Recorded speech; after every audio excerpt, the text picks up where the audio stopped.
Welcome back, everybody, to Coffee and Art in the Morning, Wednesday morning. As y'all know, this is a live show on Ustream.tv if you're watching over on YouTube. And we have a live chat. I stream usually every Monday, most Wednesdays, and the occasional Fridays, 9 a.m. Eastern. Coffee and Art in the Morning. So thanks for being here. So I got my Mythomorphia in the mail yesterday. Kirby Rosanna's. And so I'm going to do a quick little flip through. And also I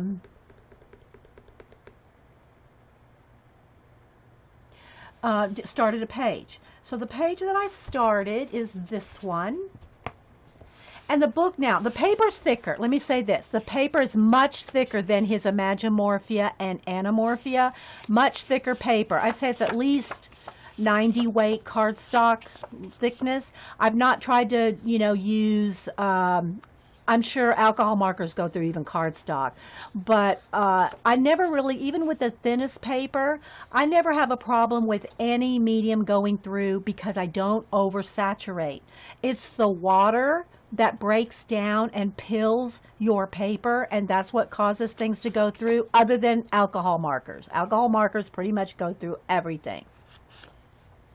And but the paper is much thicker in this, and I think because the paper's thicker, it's a little hard to get the spine to lie flat, which, I try to just paint in the crevice, and it is what it is. It's a color book, people.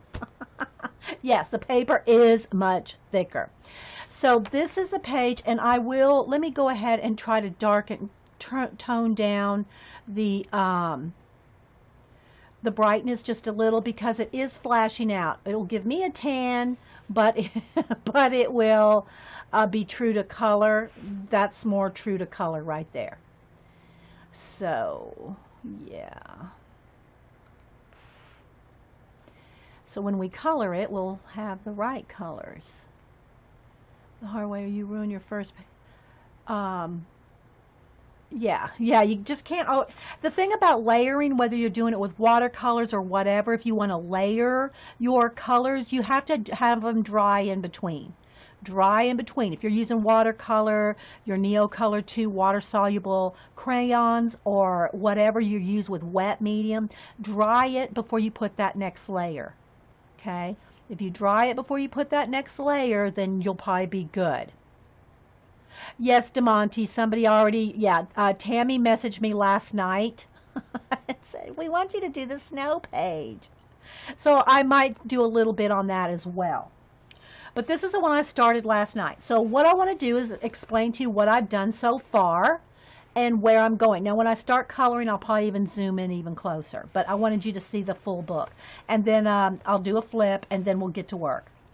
So what I did on this one, I started by painting the background, and I kind of mushed it around so it wasn't just flat. I wanted it a little bit light and darks, but I just painted it in with Irish Moss Americana craft paint. And anytime y'all see me use craft paint or paint, it is usually Americana craft paint. No water added. No water added. Okay, so I just kind of mushed it around, and it probably took me about close to 2 hours to paint in the whole background. And that's how I started. I painted the whole background in first. Then I went in here with just the kids' Crayola markers. Now, let me warn you, when you go over acrylic paint with these, you don't have to worry about it when you're just doing it straight on the book. But when you're going over acrylic paint, which is almost like, it's almost kind of like has gessoed your page, so to speak, you got to let that dry. It'll smear. You got to let it dry, okay? Or hit it with the heat gun, or even put another layer of pencil over it, which I wanted pencil over it anyway. But I stippled the whole bottom here with these are the Crayola Super Tip kids markers, okay? They look like this, bullet tip. And I like these because you can get tiny marks, you can get a thicker, thin, you can get different, let me get over here. So you can get thin lines, you can get a medium line, and you can get a thick, a thick line. You can get all that different variation of width with these. And as long as you're not scrubbing with these, I've used these on the thinnest color book pages without it going through. As long as you just do something like this, you're good. You start doing this over and over and over and over and over and over and over and over, it's going to go through. It'll go through anything if you do that long enough, right? He who won't be, I missed something, Valerie. I don't know what you're saying. He won't be here long. I don't know what you mean. I missed something.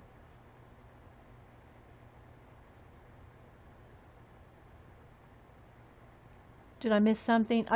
Mods have boots. If something's going on, they have permission to boot out anybody, any trolls, any problems. So I must have missed something, but my mods are in control. They're good. Okay, so I did some stippling with that, and I did quite a bit. That probably took me about an hour. I probably worked on this total about 3.5 to 4 hours yesterday while I was watching Janet, and then a little bit later. Anyway, I worked on it for probably about 3.5, 4 hours. So I did the dark stippling, and then I did a lighter shade of like an olive color.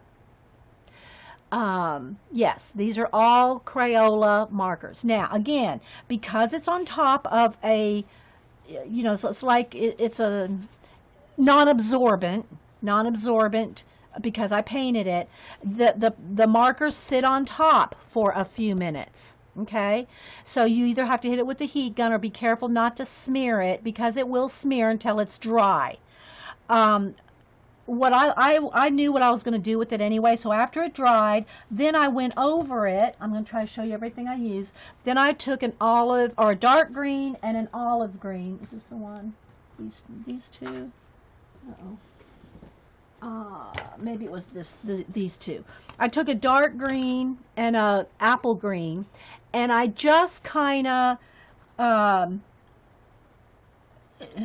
blended it in a little bit more. So you can see I just kind of went over it even more over the top. But I wanted that stipply look. Okay, you can't get that with pencil, those dots. So, but then I just kind of started blending it out with the dark green, and these are Prismacolor. And then I used the apple green and kind of blended it in, going up, you know, toward the top. So I just kind of used those two colors to blend in the stippling even more. Okay. Okay. So again, I could, you know, even work a little bit more on the green down here. And these pages, y'all know, any kind of adult coloring book with a lot of detail, you know, even though I do kind of go kind of fast on our show, when I'm sitting by myself, I'm taking more time. Okay, I try to do as much as I can on the show to give you all the ideas, but just because I work fast doesn't mean I always work fast when I'm by myself, or that you should work fast. You don't need to. You take your time, right? But I kind of try to show you as many ideas as possible. So kind of do that, and then I took the apple green and kind of blended it in. And the green paint I used was the Irish Moss. And then this is apple green and dark green on top. And these Crayola kid markers, it was just one coat of paint, TNT, but it was kind of thick. Kind of scrubbed it in, you know what I mean? I didn't leave an area until it was kind of scrubbed in, because some paints, like some like lime green, red, and yellow, sometimes they need 2 coats. But if you're sitting there, where's a brush?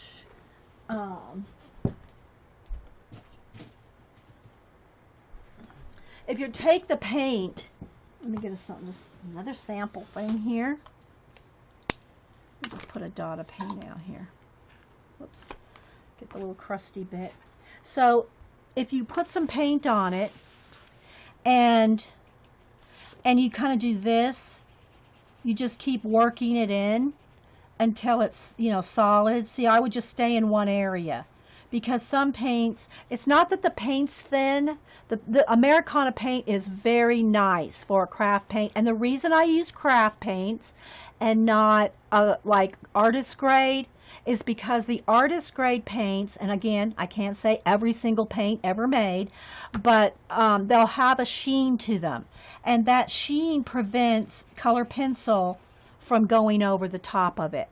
Okay, so it's not that these paints are thin, it's just certain colors are more translucent.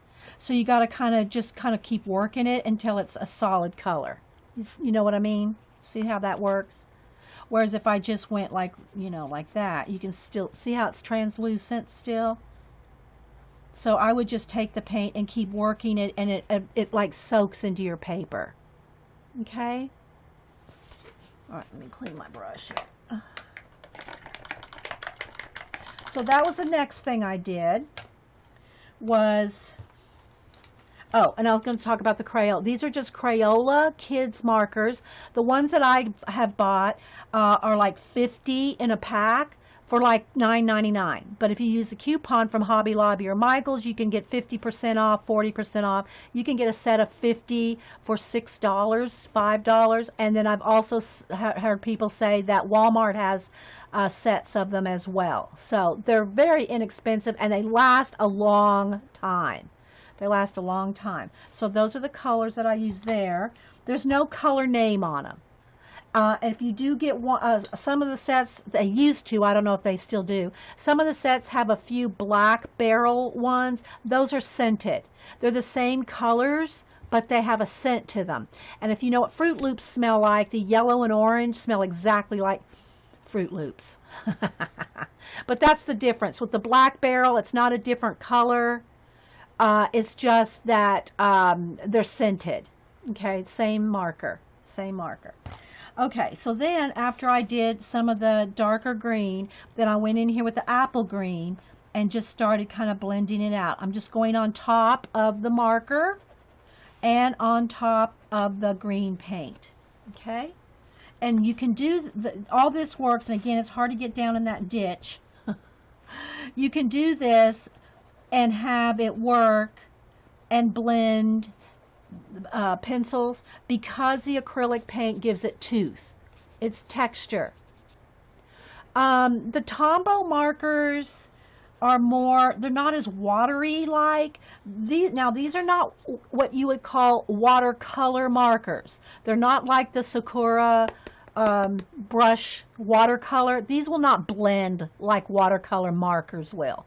There's different brands out there of watercolor markers that will blend like watercolor. These are not those. These are just kids water-based markers. Okay, the Tombow are, I'm not sure what all, I mean, I know they're not alcohol-based, but, and I haven't used those forever. I had sets of them 20 years ago. I don't have any anymore. But for color book pages, these just work really good. Okay. Okay, thanks, Scooby. Thank you. I'm so happy about it anytime you get to spend time with that baby. So, and just take your time and blend and enjoy the process, right? Again, just because I'm going really fast on the show doesn't mean that you need to go that fast, or that I even go that fast when I'm coloring by myself. Okay? All right, so again, it did take me a good hour and 45 minutes or so, maybe 2 hours, to do all the background painted in. Okay? And then another, hour, I don't know. I didn't really time it, but, I worked on the whole thing for a good 3 hours. Then the next thing I did is I wanted to kind of stick with about 3 colors on her. I have not decided what colors to do him yet. And I probably won't work on him today because everybody wants me to work on the snow page. But anyway, before I start coloring a little bit more on her to show you, at least get you showing how I'm doing it. I don't have to color the whole thing for you to see that, but I want to at least give you a little flip of the book. Okay, so let's see here. Do I need to tilt it up a little? So there's other people, Laura included. I need to watch her video of, she did a complete flip of this. But I just want to kind of let y'all see some of the pages that are in it. I'm not going to really talk about each one. The names of the animals and the myth, or the, you know, that's all in the back here, what they are, you know, like the Yeti, and, you know, they're all in here in the back. So if you want to know, hey, Vicky, if you want to know what myth they're covering, or Kirby drew, they're all here in the back. So yeah, they're all in the back. Okay, so I'm just going to kind of show you here. I'm just going to do a little bit of a flip just so you can get an idea what's in the book. Yeti doesn't need to be done today. So yeah, kind of give you a little bit of close-up view. Just going to kind of do a quick flip. You can, okay, Funda. I love this one. Well, I like them all, don't get me wrong.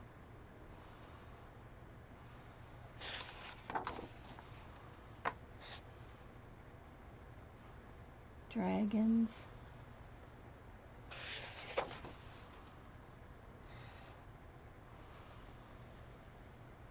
Just give y'all a little peek.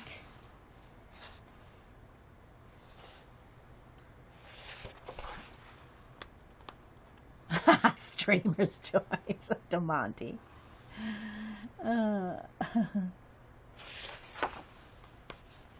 Isn't it cool though, guys?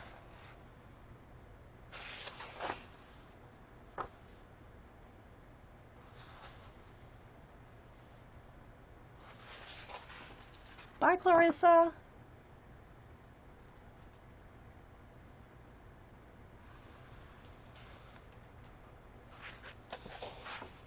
And then here's the one I'm working on.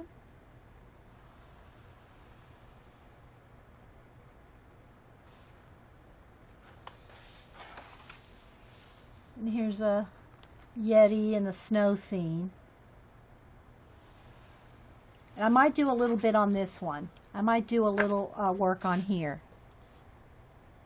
Which page did you show that you loved? The tree face in the tree. This one. I think that's just so awesome. Wood nymph. I'm not sure what. Let me see what the title of that one is.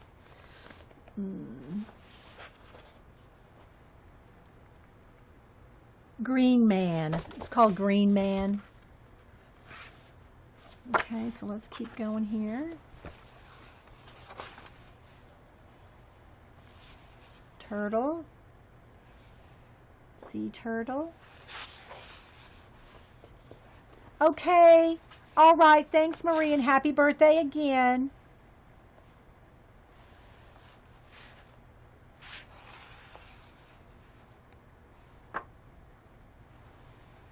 Werewolf. Look at that. Isn't that awesome? Look at that.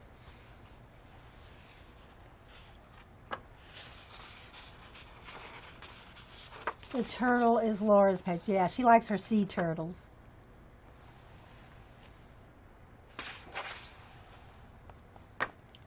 Some more dragon. I'm just doing a quick little flip here, guys. I'm sure there's tons of videos with more in-depth. Well, let's put it this way, I can start the winter scene. I won't be finishing the winter scene. Oh, Minotaur. Oh. Medusa.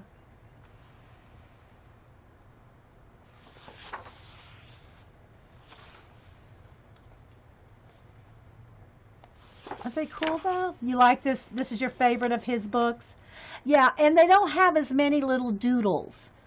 you know, like in Anamorphia and Imaginomorphia, this page would probably have thousands of little tiny, I mean, it's still got some, you know, other things, but it would be just full of tiny, tiny little doodles.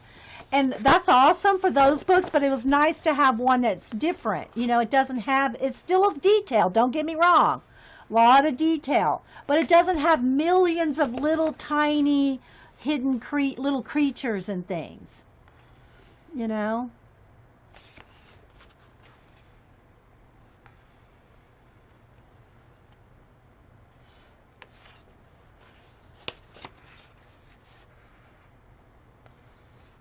Some elves and orcs and there's a little fairy down here.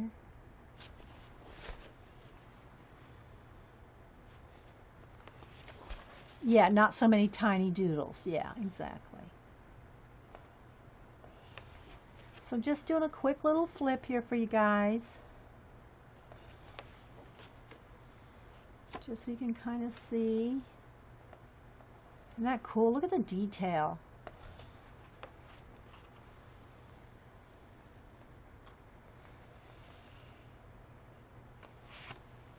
Cyclops.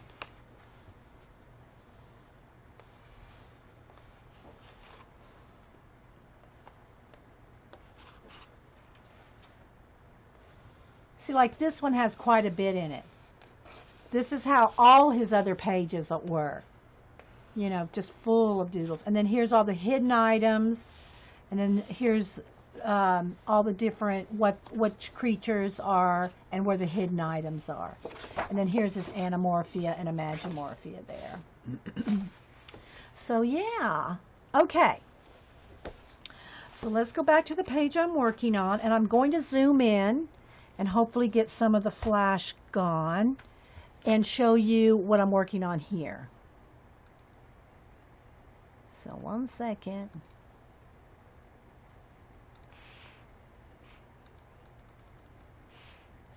Okay. Come on. Focus.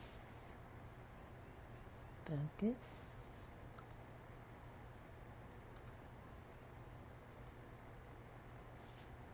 That's pretty good color there. I'll look like I'll look like I have a nice tan, but but I want the colors to be true to what they are, you know. And that's pretty good right there. Okay, so then what I've done, the colors that I decided to use on her, I wanted all this to be just these 3 colors. Well, there's a, you know, a little bit of variation, but so I went with a mint, I went with a pink, and I went with it's not this yellow. It's kind of a darker yellow. So these are the colors that I decided to do her in. And so those are the colors in the markers, in the Crayola kid markers. And then I got, where's my shades? I got the mint green. It's called, let me get my pale green. It's like a mint green. And then the pink, okay, which it looks a little orange on camera, but it's pink, and a yellow somewhere. No, I was just using this. Okay, so this is what I'm using to do this. If you have any questions, put them in caps. And then I also have the white Posca pen, and I outlined all of it in Posca. And some I did as I'm going, some I did, you know, I colored some and then just filled in some of the areas. Because what I'm going to do is I'm going to use white to feather it out. Let me get my white.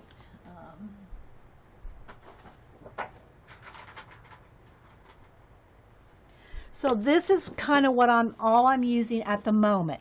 Will I go back in and shade some darker? Maybe. But I wanted to get all this done first. And then, and again, that looks orange, guys, but this is actually pink. That is like pink. But it looks orange on camera. But it's the same pink as this marker, okay? So what I've done is I'm taking my yellow, and I just kind of sketched in where I'm going to want some darker yellow. Can y'all see okay? Is the color, I mean, is the lighting okay? Hopefully y'all can see all right here. So I just kind of went in here and found the yellow areas. I'll accent even darker, like see how I've done that darker right in there, the yellows. So I'll end up going in here and doing some darker areas, but I didn't want to get it too heavy yet with the yellow, because I really want a lot of the pink and the mint to show through. All right, so I started out with the leaves and these little berries. So again, I just used the markers, okay, and did that. And I just kind of skipped around. I just kind of did, you know, some pink, just pink and green mixed up. And then the yellow berries, all right? The little elves here, I did in pink and yellow, and it's really hard to see the detail. They're very tiny. I can see it when I look at them here, but it kind of, because they have the white around them, but I have a plan for that. I'm going to make them glow. But so right now they're just outlined, as is the tree, okay? And there's a couple places like right here that I've missed going like really around it here. But I've outlined everything on the edge, okay? And in here I'll outline those as well, but I haven't got to this point yet. But when I get up here and start coloring in the tree, I'll go around, let's see, here. See how I did that around white here on the little negative spaces, okay? All right, then what I did is, so after I did those leaves right here, the pink, the teal or the mint, and the yellow with the markers, all right, then I'm going back in here with my mint and pink and starting to just color in, and it's very random. It's like, here's some pink, now right next to the pink I'm going to do the mint. Because what my idea is of this is I want her to fade, it all just to fade into treeage. Okay? So, let me move this out of the way. This keeps rolling in my space. So that's what I'm doing, is just kind of going in here with, and just switching back and forth. That's still a little flashed out, but it's really should be right there, but I can't really prop it up. I don't think I can. Let's see, maybe I can find something to prop it up with. One of my art journals here. Okay, so let's try one of my art journals to prop it up a little, just so you can, there we go. Because it's still, I have the light right there and I'm very close up and it does want to flash out. But I want you to be able to see the different colors. So even on one little branch, see this one branch right here? It's got the blue, the pink, the yellow, and then blue and pink right next to each other. I want it all just to flow into each other. Okay, so you like her face here? See that green there? And then pink, and I'm just kind of blending it all together. Does that make sense? Can y'all? Treeage, yeah. So I'm just trying to keep a little of each color on each branch. So like there's a little blue on that, and then I'll just go to pink and kind of blend that in too. So I'm just going back and forth between the pink and I don't want to shake. There we go. The pink and the mint. And then if I start to lose any of the orangey yellow color from the marker, I can just go almost like right back on top and add a little bit of marker in there and kind of darken it up. Love the colors and how I'm doing the tree. Good, thanks guys. So that's all, the whole tree is going to be this. And it'll take a while because I'm just going back and forth between the mint, the pink, and then if I need to, you know, pop out a little bit of the orange color a little here and there, I just go back over it like that.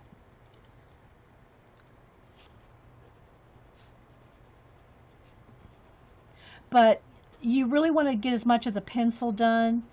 That's why I very lightly did the orange down here, because if you try to go over your marker, it'll go over it some, but it'll kind of dull down the color if you go over it with your pencil. So you want to get as much of the pencil in there. I just kind of have some orange indications of where I want it. Bye, Carol Renee. Thanks for coming in. Anybody else I might have missed? Thanks for being here. So the whole tree, I want it to be these 3 colors. And then just kind of, they all just kind of mix and blend together. So you just got to keep going back and forth between them. And then if you find a place that needs a little bit more orange, the orange will go on top, you know, fairly well. If y'all have any questions, put them in caps, guys. Otherwise, the chat scrolls by really fast. So I just kind of hold both pencils here. A little pink, a little blue, and again, every branch has got all 3 colors. So it does take a while. You just got to keep switching.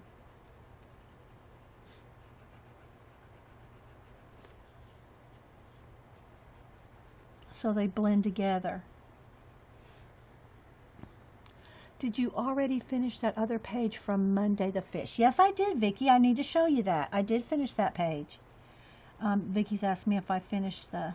I'll have to wait till I back out, though, because I'm so zoomed in, Vicki. But yes, I did. I haven't posted it anywhere yet. I haven't had time, but yeah. So this is what I'm going to do for the whole tree. And you can see how much tree there is. And you can see how long this can take. Okay, the marker, this is the marker here, so it's brighter. All right, now after I do the whole tree like this, if I want anything darker like that, I can go in with the marker and you know, get in some little crevices, some little shadowed area, or a darker shade of pencil. You know, I can get in there with a magenta for the pink, or I can get in there with the next shade of teal. And then again, if I think, well, it needs a little bit more orange right there, maybe a little orange there. And it's not really, it's a yellow orange. It's not really orange, it's not yellow. You can see it's a yellow orange. So, and so I'm just kind of going in and just looking at the whole thing and making sure there's lots of each color. Again, I think it needs a little bit more orange right there. Maybe just a little more pink right there. So you see how it's working out?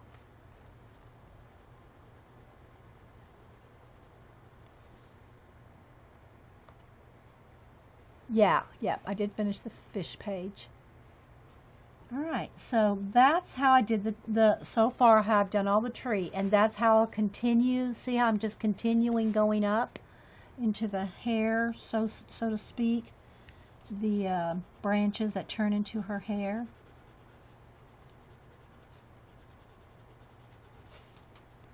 And just go back and forth where I think it needs more.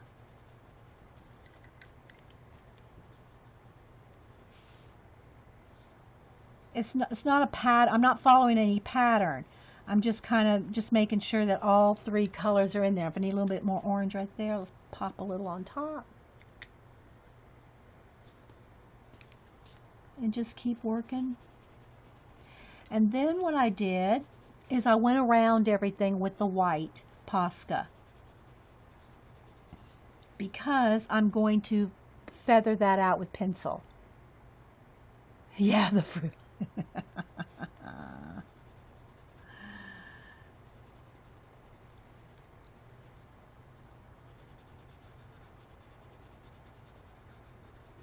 And I'll do the same all in here.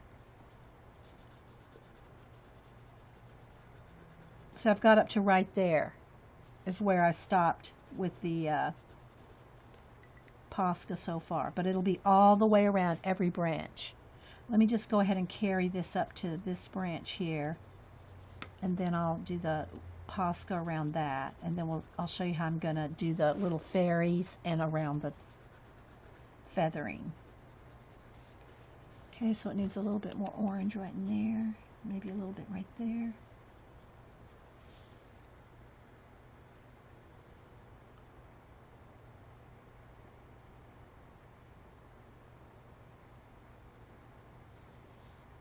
And yep, it does smell like Fruit Loops.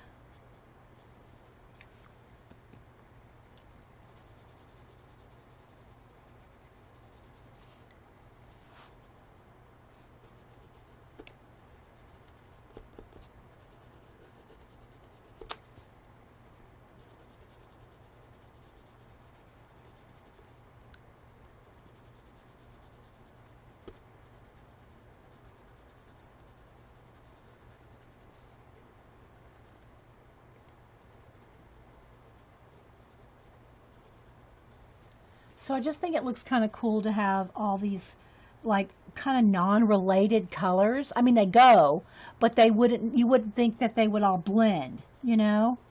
Like a 3 shades of an orange or 3 shades of a blue or whatever. They're totally different colors, but this is the look I wanted. Just to kind of have it all.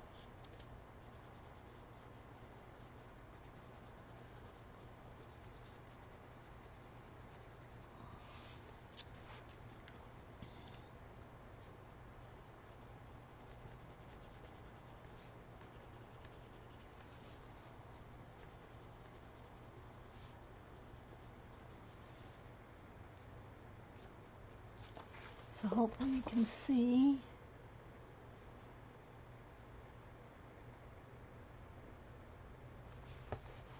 And then on her face, I just did a little bit, you know, I did her lips pink, her cheeks pink, and the inside of her ear pink. And then I just did some blue on her ear, and the same thing I'm doing on the tree, you know, but just, you know, on the face.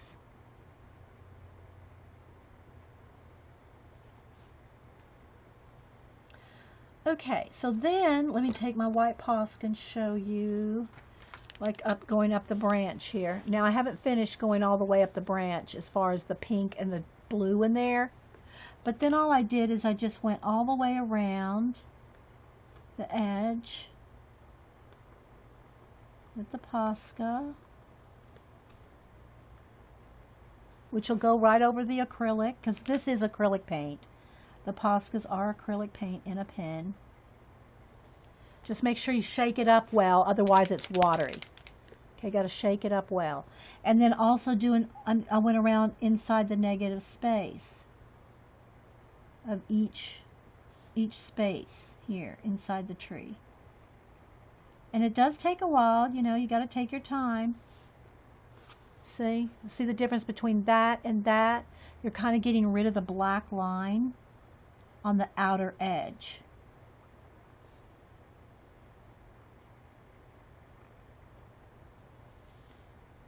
Okay. All right, so then what I'm going to do is, let me do one of these fairies. And I haven't done one yet, so let's see if we can pull this off. What I want to do is I want to have a few little rays coming off the fairies here. Okay, something like that. And I'm going to have each one. So I'm going to go in there with pencil. You want them straight. I know, kind of a little crooked. Something like this.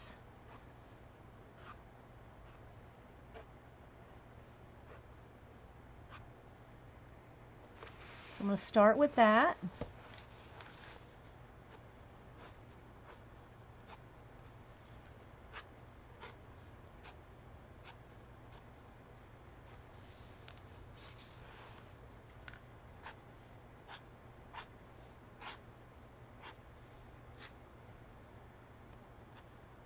Now you have to have your background done before you do this, okay? I don't know if I said that. You want all your background done before you do this part, because you don't want to try to have to paint, you know, don't try to paint around this part. So get all your background done before you do this part. All right, now I got to make sure that's dry. It just takes a second, but you want to make sure that's dry, because if you go in there with your white pencil, you're just going to remove that. So make sure it's dry. It just takes a second. But wait a second, you know, till that's dry. And then what I'm going to do is I'm going to start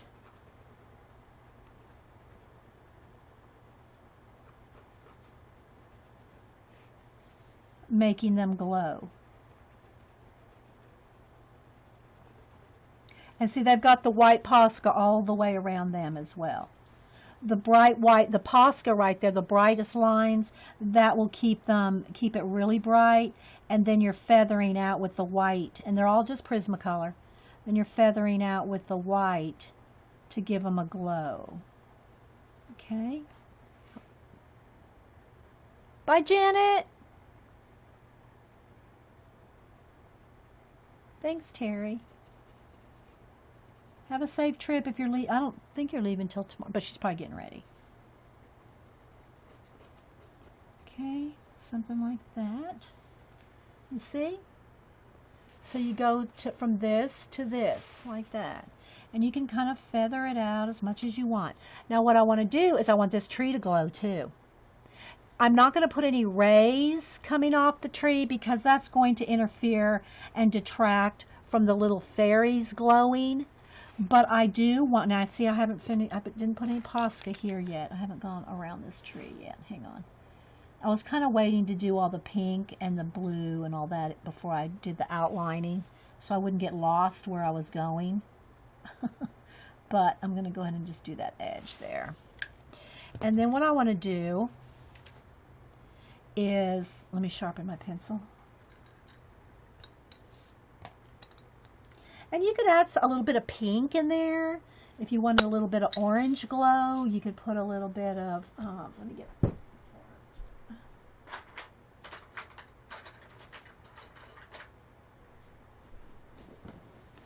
pink or a little bit of orange in there to even give it a little bit more glow if you want.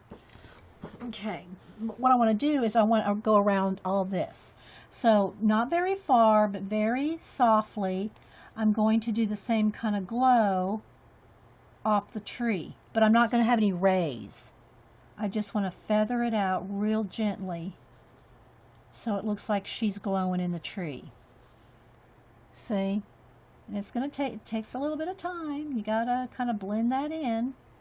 So you're blending in the white Posca and feathering out the pencil. I bet you have an outage in your area. Oh, sorry, Steffi. And this part you really just want to go so gentle. I mean, I'm barely touching the page, guys. Just barely, you know, very lightly. But it's because of the paint you can do this. If you tried to do this, and I know I've shown you a bunch of times, if you tried to do this over pencil, it would not work. Where's that green? Where's that? Here. Okay, so here's where we painted a minute ago. We, did some green. Look, let's just say I had a green pencil and I colored this all in, the background with the pencil, which, you can color your whole background in with the pencil.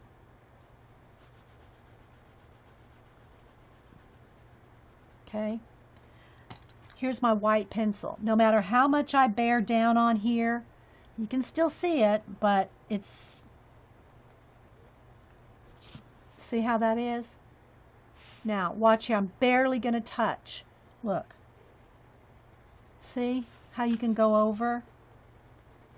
You can almost get it back to pure white. This is over pencil. This is over paint. When you add the glow, I don't think it really matters. It's a light touch. You need a sharp pencil to get into tight spaces. But it's not, you will need a pencil. You need it sharp to get into small spaces. But you're barely, no pressure. No pressure. And then you can feather it out as far as you want.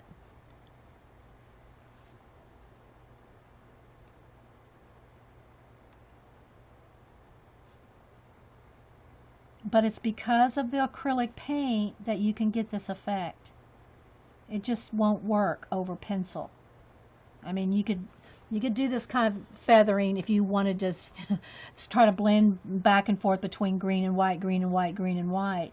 But just to go on top like this, you have to have the paint underneath.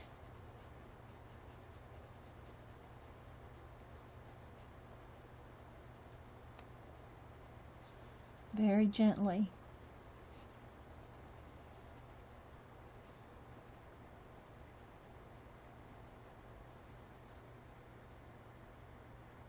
And you don't have to have the Posca pen. You can have a gel pen, or you don't even really have. You could outline it with your white pencil. It's just easier to get that nice bright white with the Posca pen. But you could do it with paint, or you know. All right, so let me do this little one down here.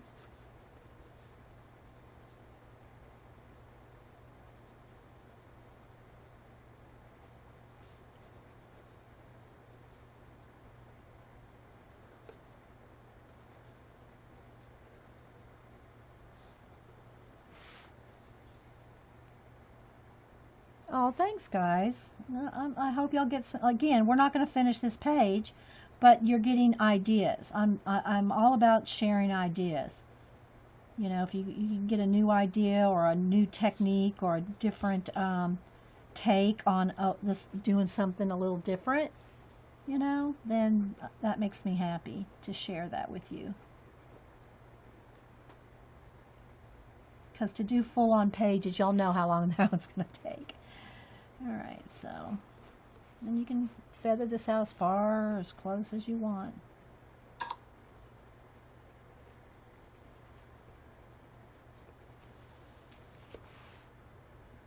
This one's a little more glowy than that one. That one might be a little further away. And just take your time, but this is what I want to do around all the tree. I want it to have a white glow. Now, if you didn't want a white glow, let's say you wanted a yellow glow, personally, I would still do it with white and then go over it with yellow. Because the yellow is going to be a little, it won't be as bright as if you go over the white, you know, as if you went over the green. So, if you wanted this pink or yellow or a different color glow, I would still, no matter what color glow you wanted, put the white down first. And you could even go over it with Neocolor if you wanted. I would just go over it with pencil, but you could do a wash over it. But try different things and try it on a test sheet. I don't like Gamasol. I don't like oil stuff on my page. And I know that, you know, people say, well, even if it goes through, it dries and you don't see it. I just don't like it. I don't like the idea of oiling anything on my pages. Just like I don't like the touch of pastel or chalk. I just don't like even the idea of putting anything oily on my pages. That's just me. If you like doing it, and I've seen some, you know, people do it on their show on YouTube. Just, you know, Google it. But you're not gonna probably see. I mean, I think I've tried it once or something, but it's just not. For one thing, that's not something I can do sitting anywhere. You know, if I want to be able to pick up my book and go anywhere with it, even with a little palette of paint, I can. But I just don't. You know, you gotta kind of be sitting somewhere with your Gamasol or your, you know, oily stuff.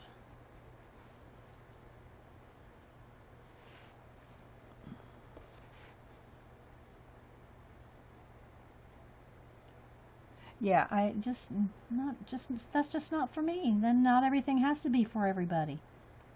You know?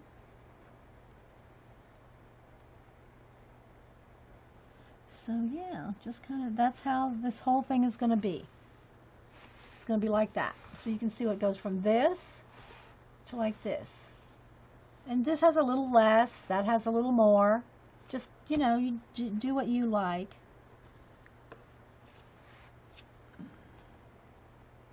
To give it that glow.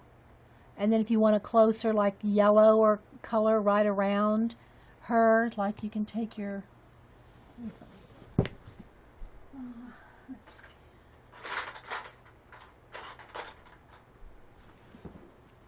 could even do it with the marker actually. Just put a little bit on there and kind of smudge it. Or take your yellow pencil and go over the yellow. It'll be bright. I don't even know if you can hardly see that, but I want to keep it subtle.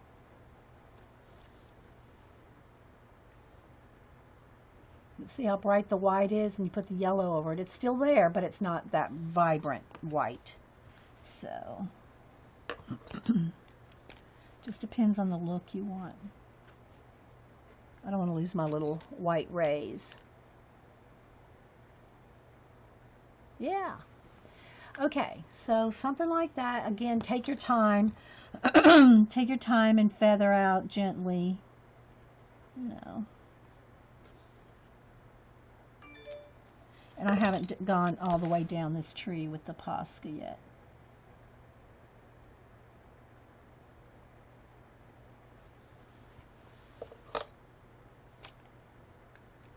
So, yeah.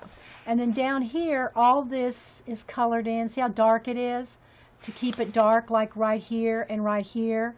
I wanted the flowers and the berries to be nice and dark. So that's where I use the markers. Okay? I use the markers in here and the markers down here. So now when I go and do the pencil in here, these will stand out. So even if I'm putting blue against blue, you see it's still, these still are bright.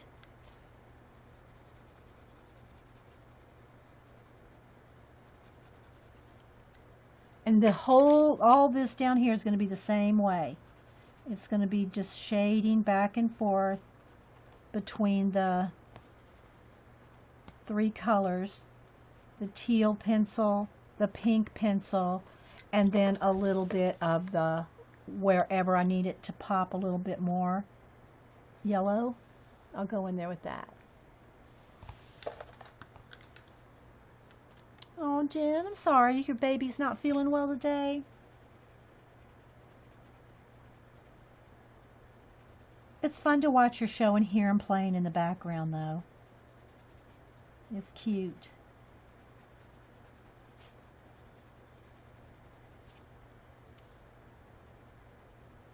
So I'm just going to keep going back and forth, shading and blending.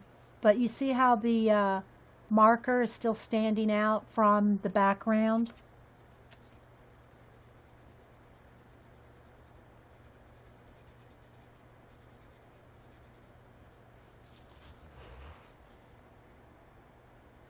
No, if these were bigger, I would probably shade over them. But they're fine. They're so tiny. They're so tiny, guys. You know, you could shade on them if you want.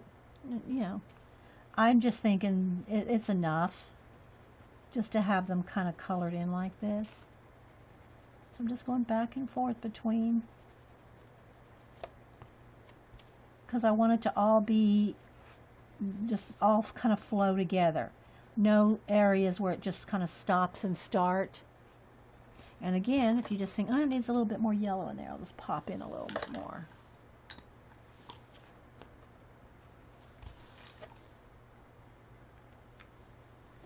Will the sharpeners work like, well, the Sharpies are alcohol based. They'll go through your page. These are water based. They're water based. They're not going to go through the page. See, don't go through it all. Even when I use them on thin paper, as long as you don't scrub them too much, you can even use this on your thinnest paper. But test it. I always say test it. But Sharpies are alcohol based and they will go through. I mean, you know, maybe this one's thicker. I still wouldn't trust any alcohol based markers on my color book pages. I mean, make a copy of it if you want to use alcohol based markers. make a copy of it on cardstock, and make sure your printer ink will allow, it won't blend. Because some printers ink, like my Epson's good for not bleeding the ink with alcohol, but some ink cartridges, some printer ink will smear when you use alcohol inks, alcohol markers. Okay, so like right here, I think I want a little bit more orange, just a little pop in there. And it's just going to take a while. You just keep working your way up. But this is the kind of stuff you just do when you want to chill, you want to just relax. You're not doing a show where you're recording. Have to speed up.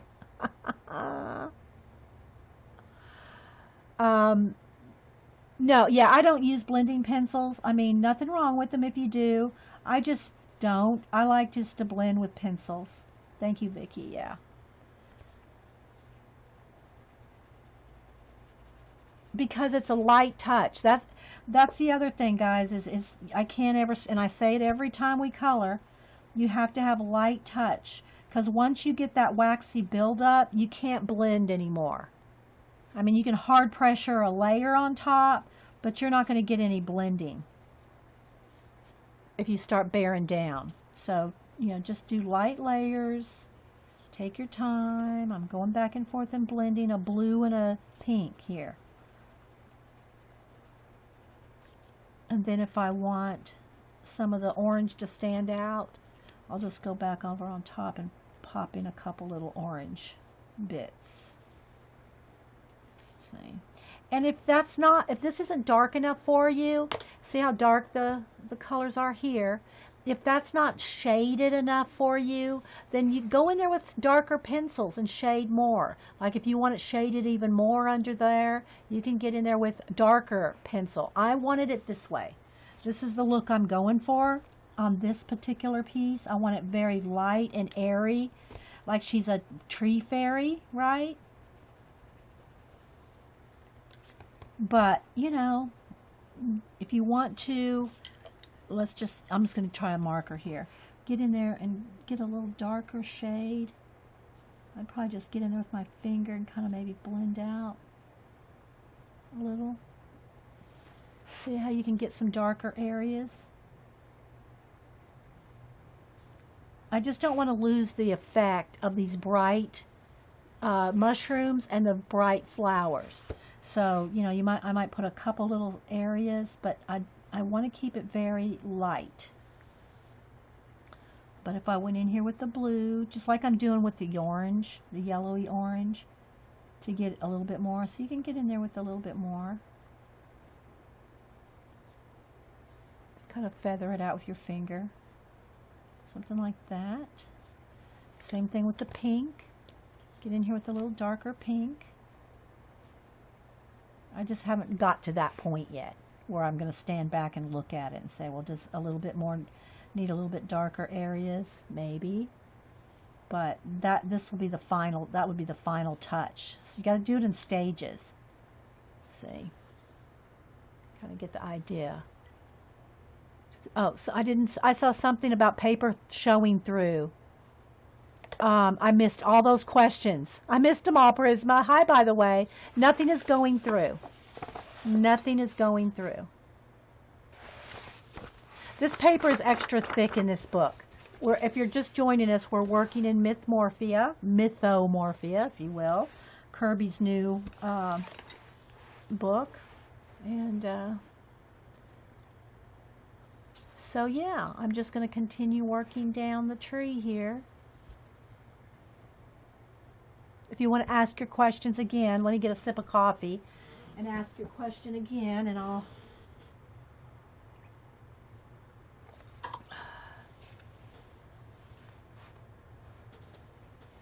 So, yeah, I'm just...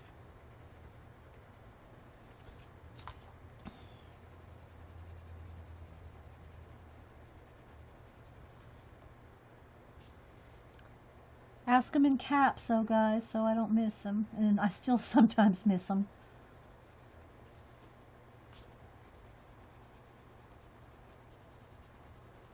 I hope Janet's going to be around for Survivor tonight. I don't know when she's heading out.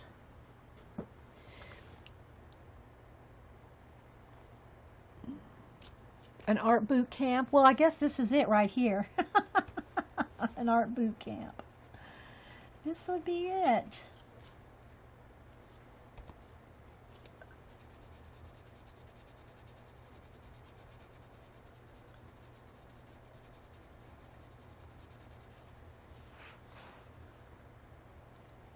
How to get rid of white space.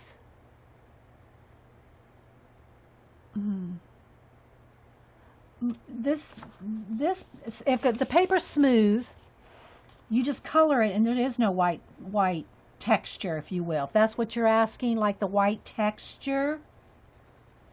If this is a smooth paper, like a smooth cardstock, there is no white paper showing through.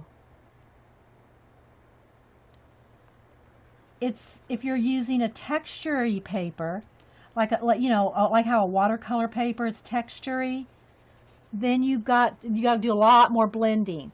I use a semi-textured paper on my portraits. The paper is not as smooth as like this, the brown paper that I do my portraits on, but I put so many layers. Yeah, and I always have, look, see, I always have some test paper next to you to, test things out on. Or it's best, if you can, to test in the actual book paper, because every paper in every book is different. And one might, a marker or something is fine on one, and you put it on a different page, and it's not the same.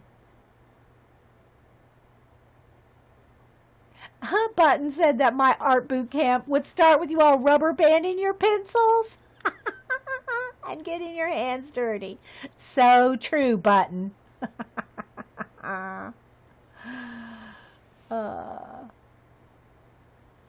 So you can see where we're going here, right? And again, if you want little extra dark areas, which I may, by the time I get completely done, I may want a little deeper shadows here and there.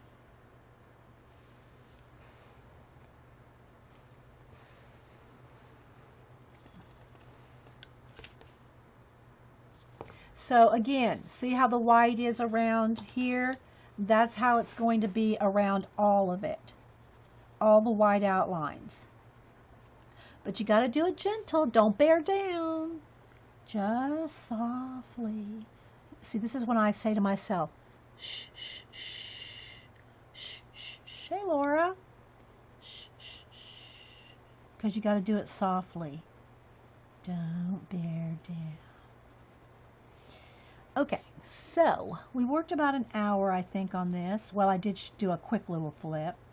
And I know some of y'all are asking me to work on some snow. I'll back out so you can see a full page. But, yeah, when I'm doing this close-up, I want y'all to be able to see the gentleness of it. You like the colors? Yeah. So, again, I haven't done anything on him except add some gray to his club there, but I haven't done anything here. So I'm going to back out. We'll readdress what we've done, and then I will maybe do a little bit on the snow scene.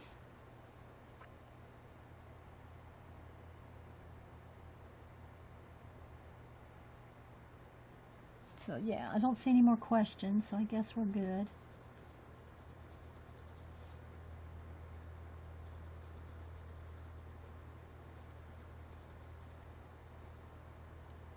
Thanks, Corinne. My coffee went cold. So I'll just keep, I'll just keep blending out. So it looks like she's kind of got a glow. And again, you get a pink or yellow or even blue glow. I just really like a white. And, if I do a fire, Fire Glow, I'll put orange in. But I'm just kind of liking the effect of this, you know, white against the green. So I just kind of want to keep it that, cause especially since I'm doing the pastel colors in her body. So yeah, all right, so I'm going to go ahead and back out here, guys. You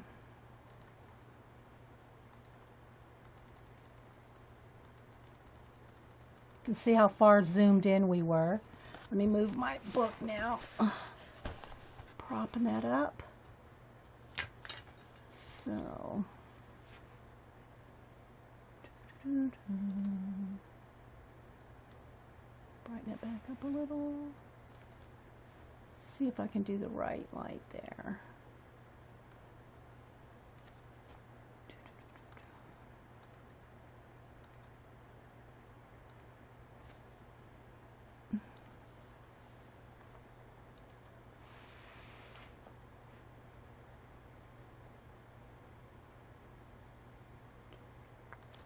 Okay.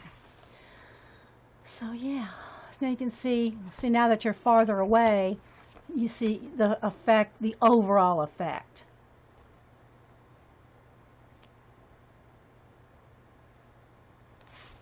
Right? Although we can zoom in one more.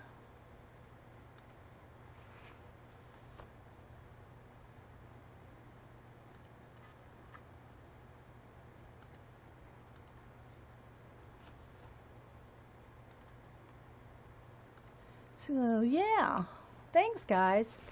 So that's where we're going with this, and you can see, I mean, it's a lot of detail in there. It's a lot of detail.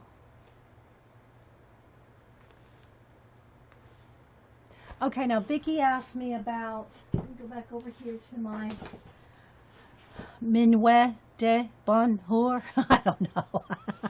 We think of the dance of happiness. I think we decided something like that. I did finish the koi fish page. Let me move my coffee out of the way here. So I did finish this. See all the white ripples.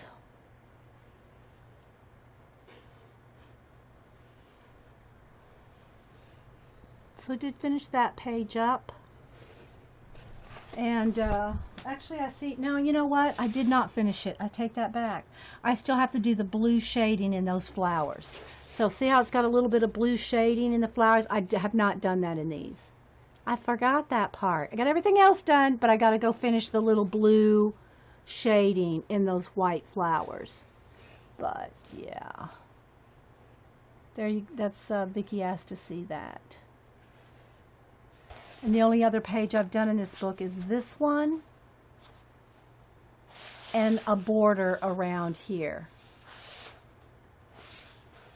So those are the only other pages I've done in that. You like the koi colors? Yeah, I like the koi colors too.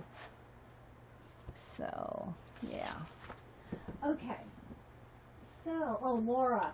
I don't know if Laura stepped away. Oh, Laura, if you're still here, you'll have to watch my recording to see this that Orla sent me.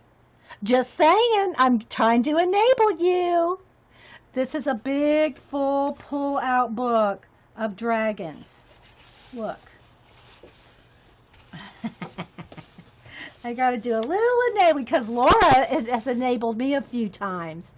Look. It's a whole pull-out book of dragons. Yes. Okay, moving on.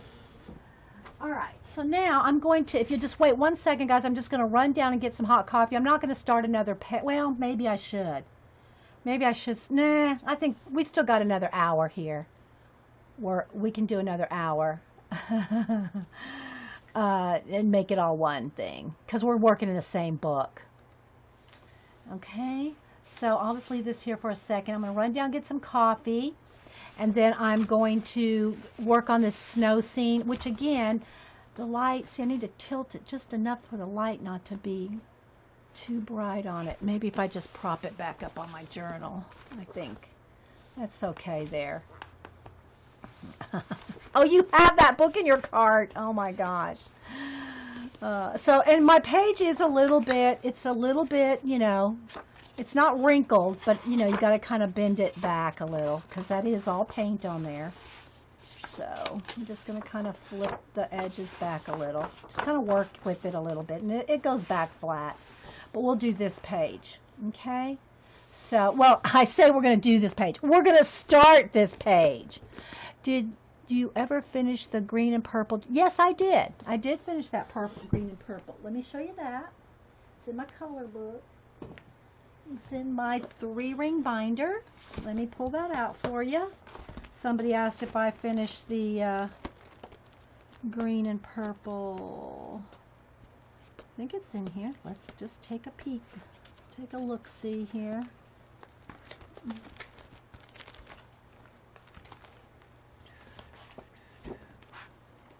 It was, who was it that did that? I have it written on the back. Wait, did I tear it out? Let me see if did I put it in the book? I know I finished it, but I'm not sure I tore it. Did I tear it out of the book? I'm thinking I did. There's my jasmines. Here it is. Okay. We're talking about this one. This is the Dreams of Dragon by Ravine. There's her name. It's just what I wrote on the back. It's in the Dreams of Dragons by Ravine Felon. I don't know how you pronounce it, but this one. Yeah. Yeah. And it's all stickled up. It's all glittered. So yeah. Did finish that. This is the one you mean, right?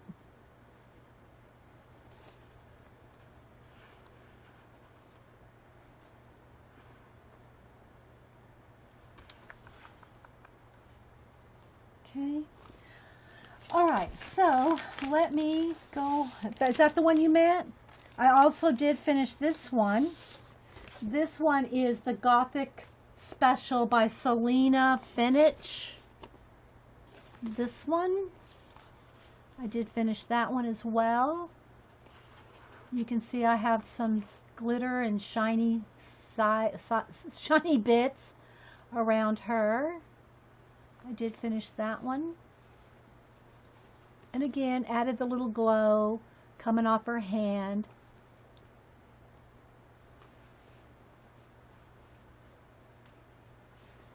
So yeah, I did finish both those.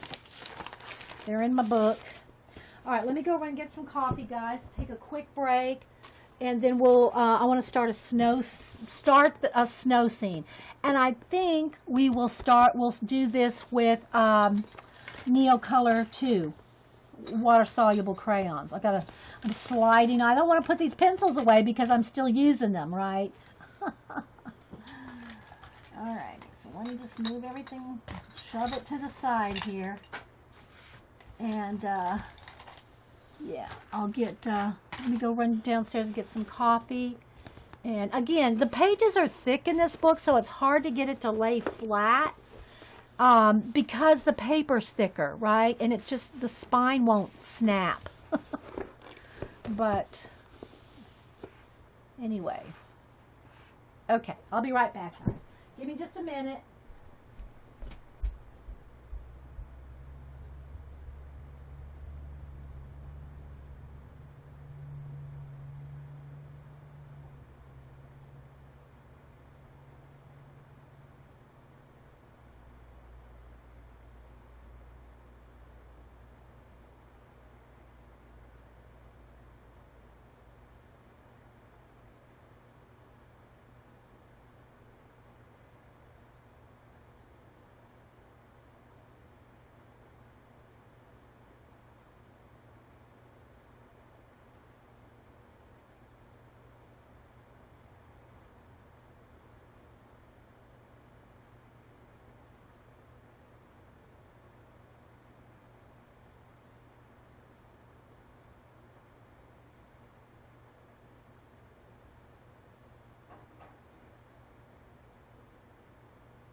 Okay. Quick break. Hot coffee. Pick up this color book so I'll trip over it.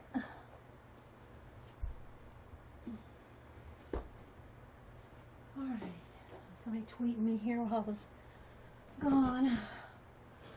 Alright, any questions, guys, before we get crack-a-lacking?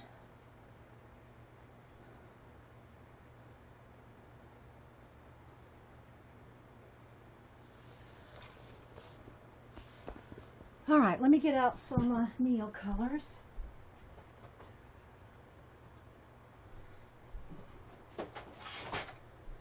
And I know y'all see me use them a bunch of times. I have the Neo color too. And I've had this set. Hubster got this, I think it's going on close to 4 years now. And they just last forever, guys. They do. They last forever. So I got the double tray here. And you can use the tray here for like mixing too. Say you can use that for mixing, or if you just want a watered down. Let me get find my brush here. If you want watered down, so you can just use the porcelain of the tray, the tin, to get a bit of it. You can do that. So I'm just going to set my set right next to me. I'll tell you what colors I use. I need a Kleenex to clean my brush. Oh, last Kleenex in that box. To clean my brush as I go. Okay. How do you get your acrylic background so smooth looking? You might need it depending on the paint. Okay, it's going to depend on your paint.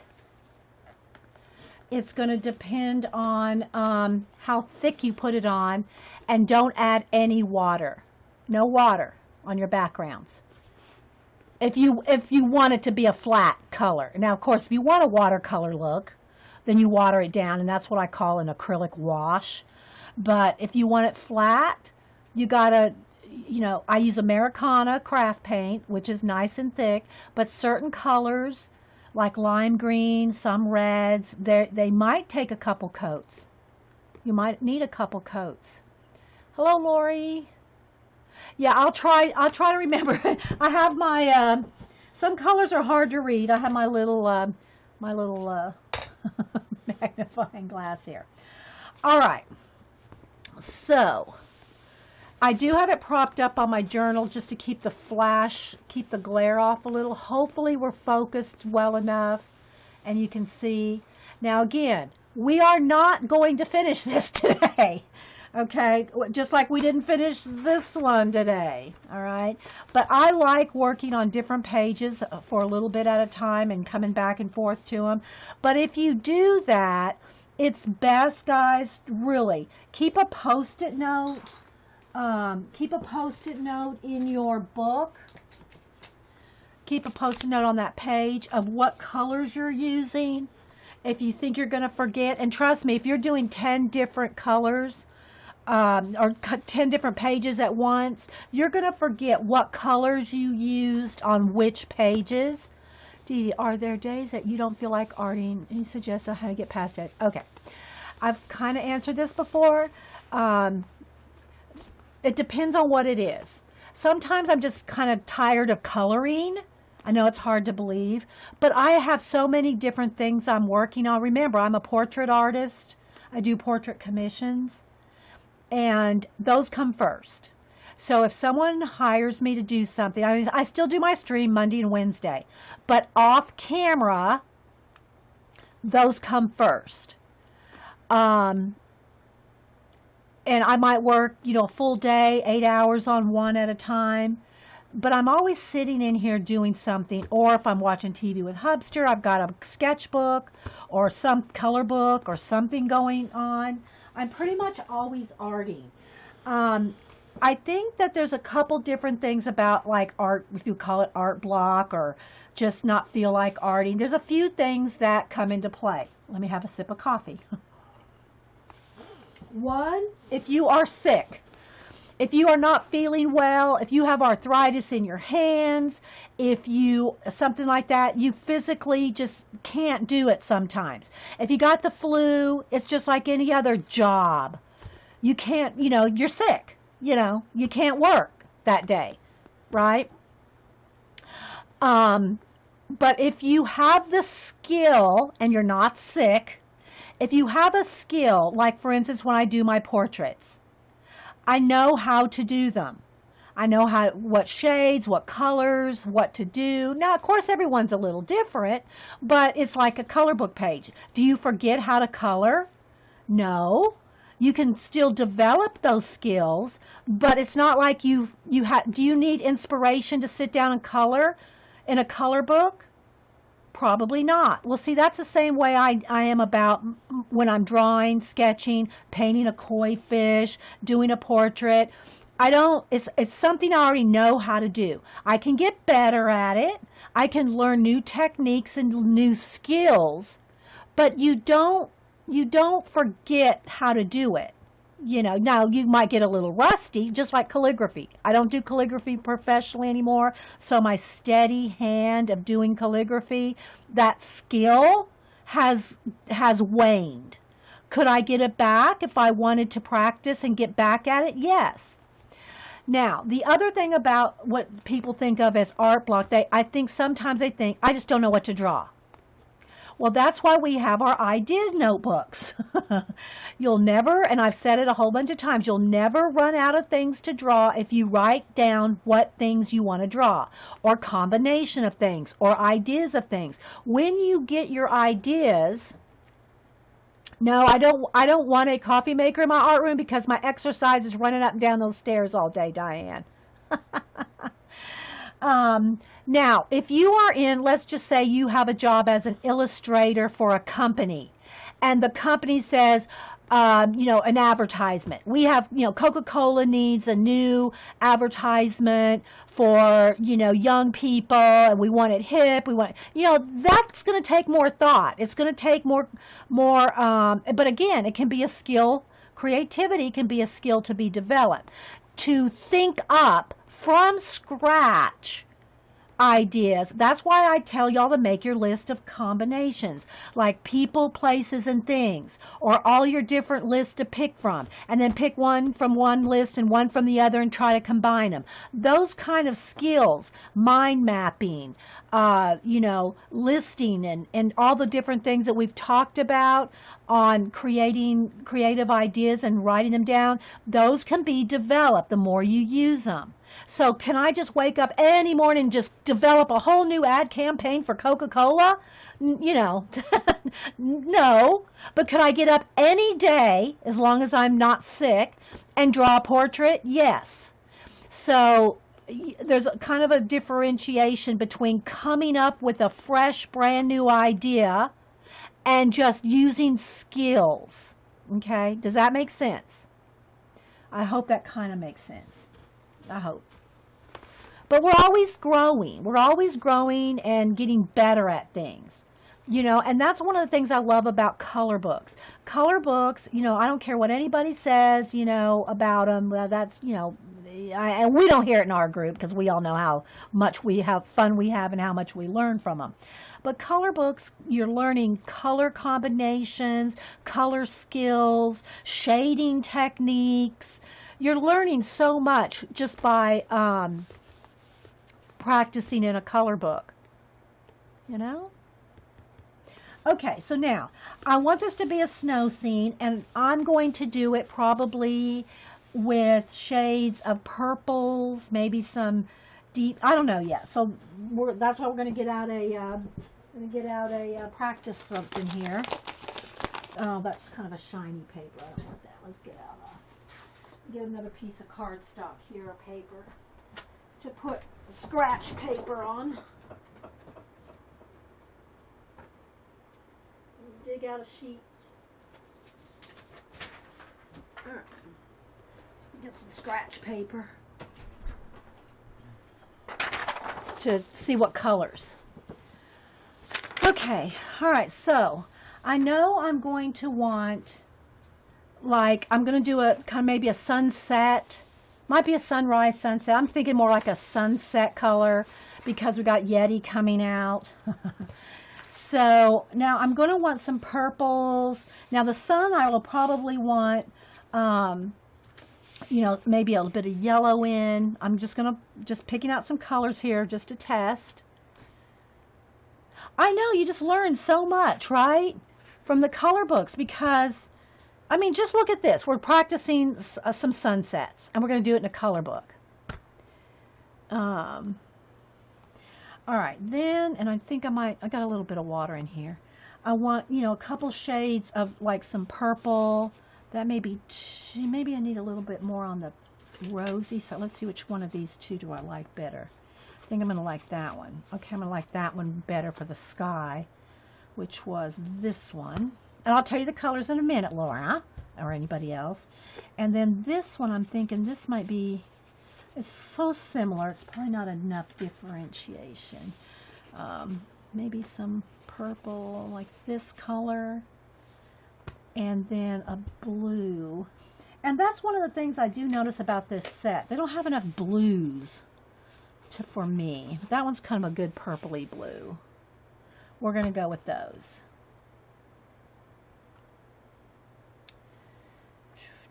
Was that enough lavendery color? Is that enough? Let me test this blue too. Maybe. I think I might need that one and that one. Okay, so I'm going to go with these colors for now. Not that that may not be the only ones. Hey, now. Okay, so let's see. So I'm going to tell you the colors I'm going to use. All right. We're going to start with the sky. I got goldenrod. Move this out of the way. Got to make space. And then the two blue colors that I have here are sky blue, and this is black writing on blue, so let's see if I can see that color name. Royal blue? Yeah, I think it's royal blue. Yeah, royal blue. And then for the two purples, I got, again, black writing on dark paper. Get up here under the light.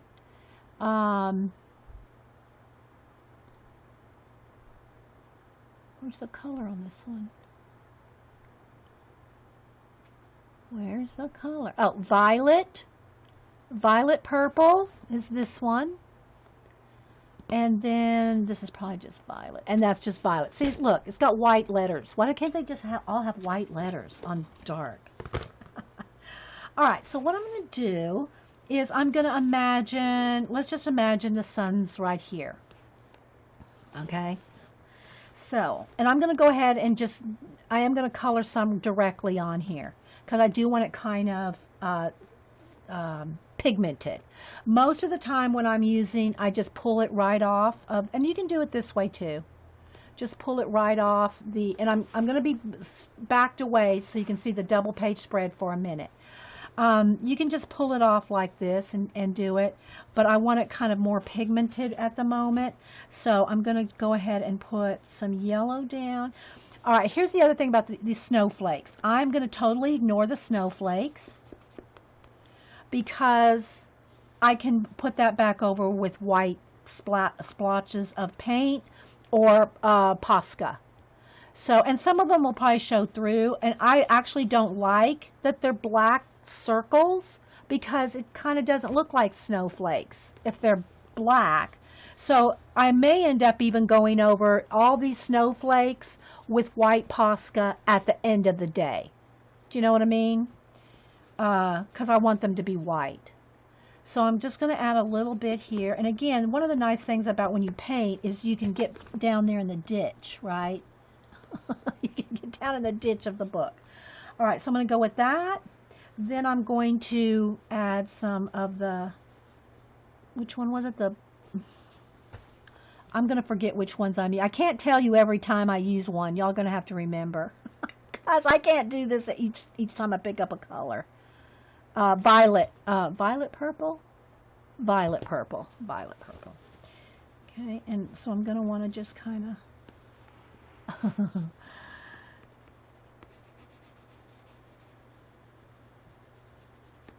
and it's going to come all the way across. Maybe a little bit of yellow might come just a little bit of behind these two mountains, just a little. Okay. And I'm just going to carry it over like a full-on sunset.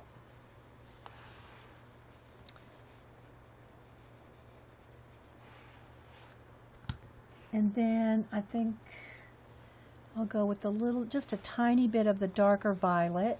Just one little quiet little bit of streak of that. And then I'm going into the darker blue. All right. And this is not an exact science here, you know.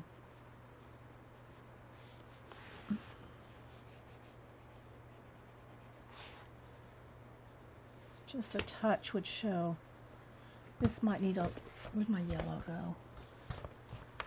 I might need a little bit more yellow here. Okay, and then the darkest blue. And again, we're going to need to put some cardstock behind here because you don't want to get your pages all wet, right? All right, so those are the colors and that so far. And we can always add more, but this is what I'm starting with. Now, let's get some paper here. Or I actually want a piece of cardstock. I need another one too. There's one. Let me get another cardstock.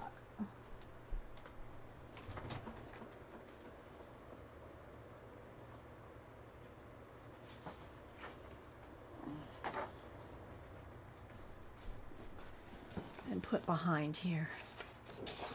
I do have the book a little propped up, about an inch, to keep the glare off. All right, sip of coffee, and we'll start blending the sky in. And I'm going to work my way up. And I'm going to keep a Kleenex so I can keep cleaning my brush off as I need to. All right, so we're going to have, there's going to be like a glow back here where the sunset's actually going down. All right, so I'm just going to and I'm not squeezing out any water. I'm just letting the brush flow, and this is just a Pentel water brush, which looks like, let me get some water in it.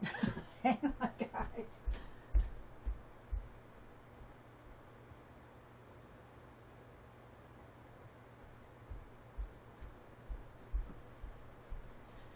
And I'll keep cleaning off my brush as it picks up pigment, because I want to blend all this together to look like a sunset. So there's a little bit of the purple right here on the edge. And I probably need just a little purple here and just a little purple there. Oh, okay. Well, I'm kind of far away, Laura. All right, so I'm just starting. And again, if you think you need to blend more or add more layers, dry in between. Even though this paper is a little thicker than most of his, than his other books, you want it to be, it's the water that pills your paper, tears your paper, and makes your paper saturated and go through, okay? So now I'm just going to start and I want to keep it kind of going horizontal here. If I don't get enough pigment, I'll go back with more. But let it dry and keep it kind of horizontal, because that will look more like a sunset, just kind of like waves on the ocean. You got to keep it horizontal, and I'm not worried anything about the snowflakes. I'm just really ignoring the snowflakes, and I'm just taking my time and blending right across, because I'll go back over those with white paint probably. Okay, it needs a little bit more pigment. I'll just pick some up off the brush to get right next to that mountain there. Okay, and again, I might have to go back, and pick up a little extra right here on some of these edges where it's touching the mountain, because I didn't get the pigment right up on the mountain. All right, so let's just go ahead and keep working right across.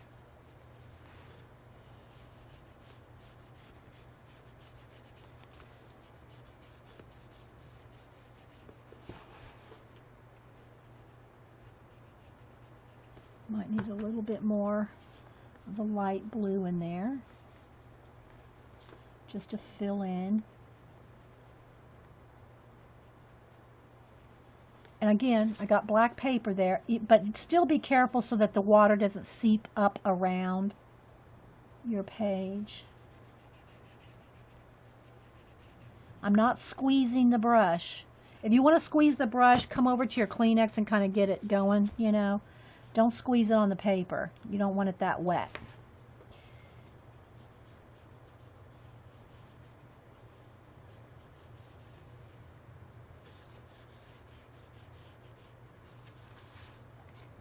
So I just kind of want this kind of to look like a sunset here. And again, if this isn't going to be dark enough at the end of it, I'll add another layer. All right, let's clean off the brush because I'm coming back down here in the yellow. And I want to keep that real pure, although I have a little bit of blue right in there, purple, just to kind of streak it in. This is white. I'm leaving that white right in there. Clean the brush because I touched the purple. So I want to get back into the yellow and keep the brush really clean. Get right there in the ditch.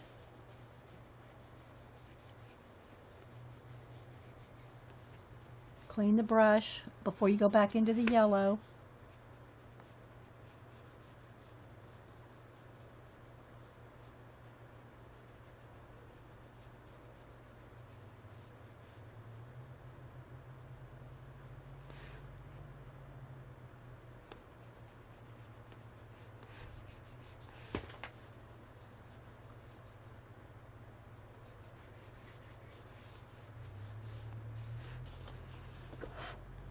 Clean the brush.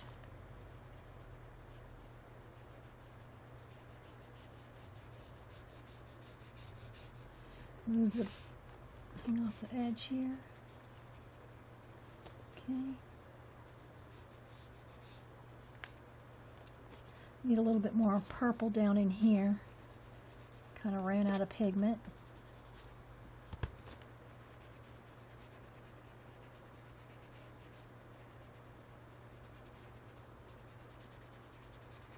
And if I need a little more, I can just pick it off here.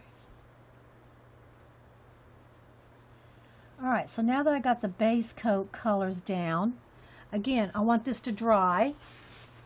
Okay, so I'm going to dry it, and then I can add some more. If you touch it and it's cold, that means it's wet. Alright, so I'm going to get my heat gun here and just dry this.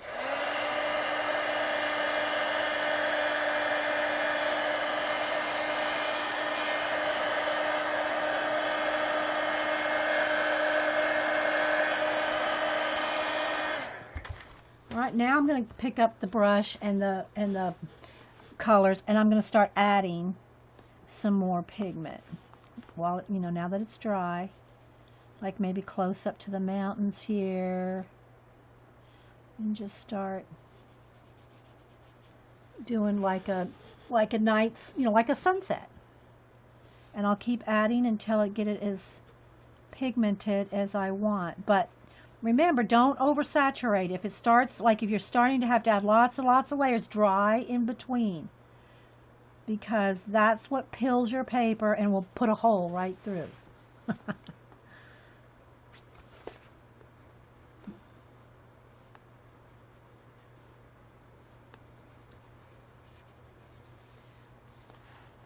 Okay. Oh, it looks good? Okay, thanks guys. Like the sky. Alright. Yeah, I love me some Neos. Alright, now I'm going back to the kind of raspberry purple. It's called, I think it's violet, red violet. Well, I don't know. See? I can't remember the name. I never really pay attention. Purple violet. Unless y'all ask, you know. So, now I'm going to darken up the purple violet a little.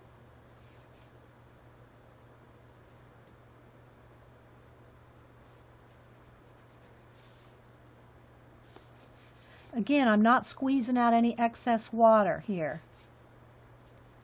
Just kind of streaking the sky with the pigment. I'm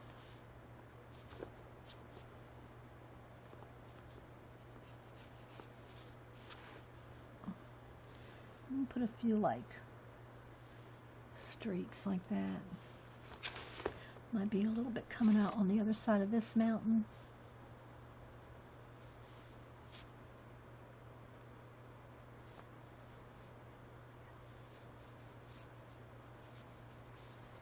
So if you want to squeeze out any excess water, squeeze it while you're doing the brush. But again, you probably don't want to flick right over your page because you can flick your paint right onto your page. I've done that. So, all right. So adding another layer of the red, well, the purple, the kind of red violet. And just carry that all the way across.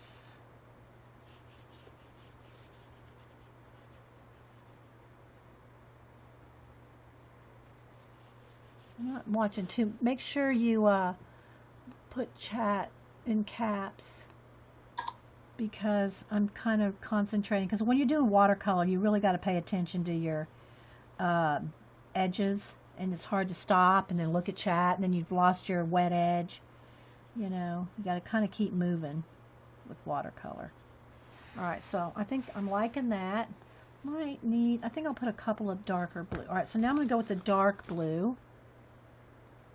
And I'm going to get a little bit of that down right in here because I'm starting to get, this side's going to be darker on the edges.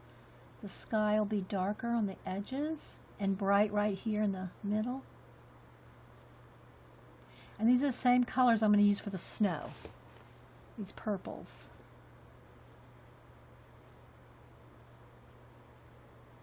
I can see this is starting to pill a little right here. See, I should have dried this before putting this next layer on. So yeah, gotta watch that, gotta dry.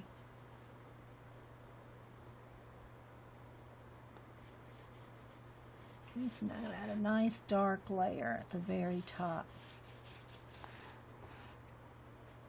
How do you think pencil goes on top of marker?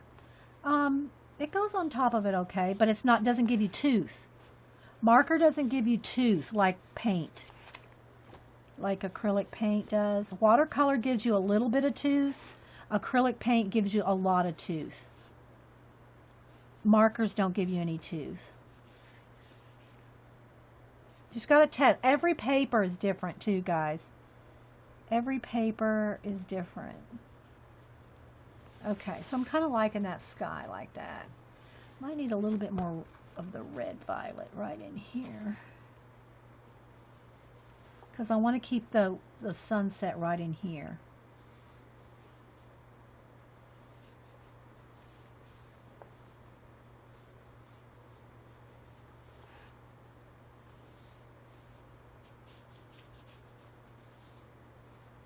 Now I really need to let this dry if I want to add any more layers because I'll start peeling my paper.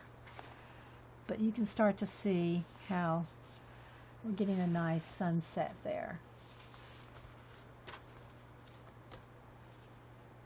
And you could use watercolors like this, guys. You just have to mix, you know, mix your own colors. It's just, neo colors are so easy. All right, let me dry.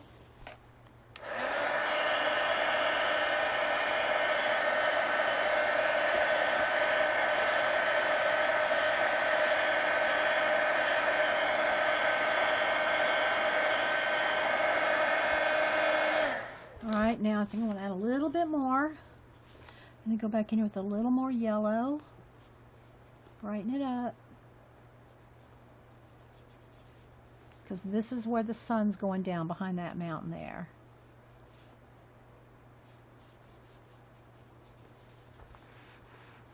I think that's good.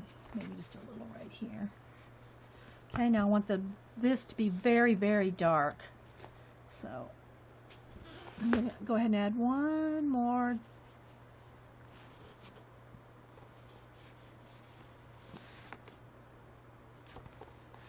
And a little bit maybe right in behind here.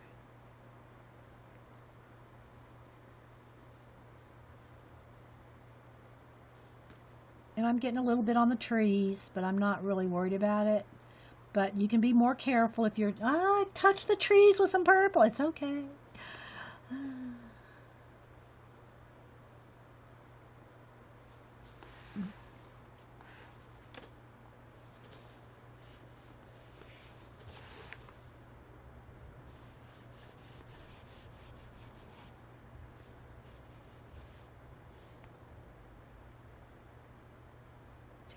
Take as much time as you need.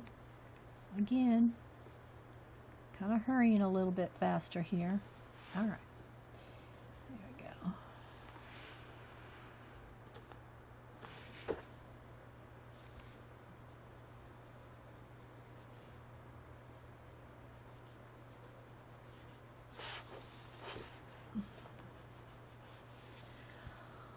All right, now I'm going to go back a little bit more of the red purple. Just a little. Again, I probably should dry in between. You see, I'm just building it up, just like you do watercolor.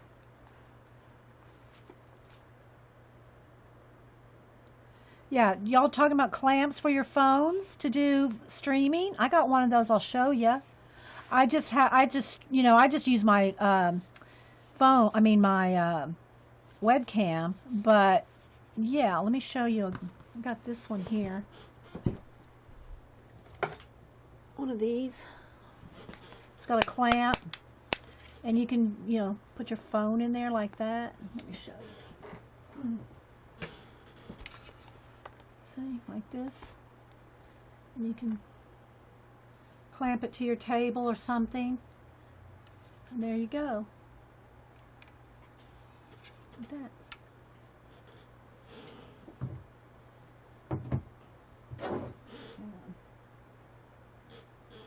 Turn the phone off.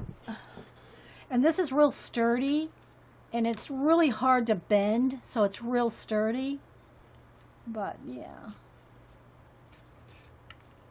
If you're just looking for something, to use your phone with, you can clamp it to your table.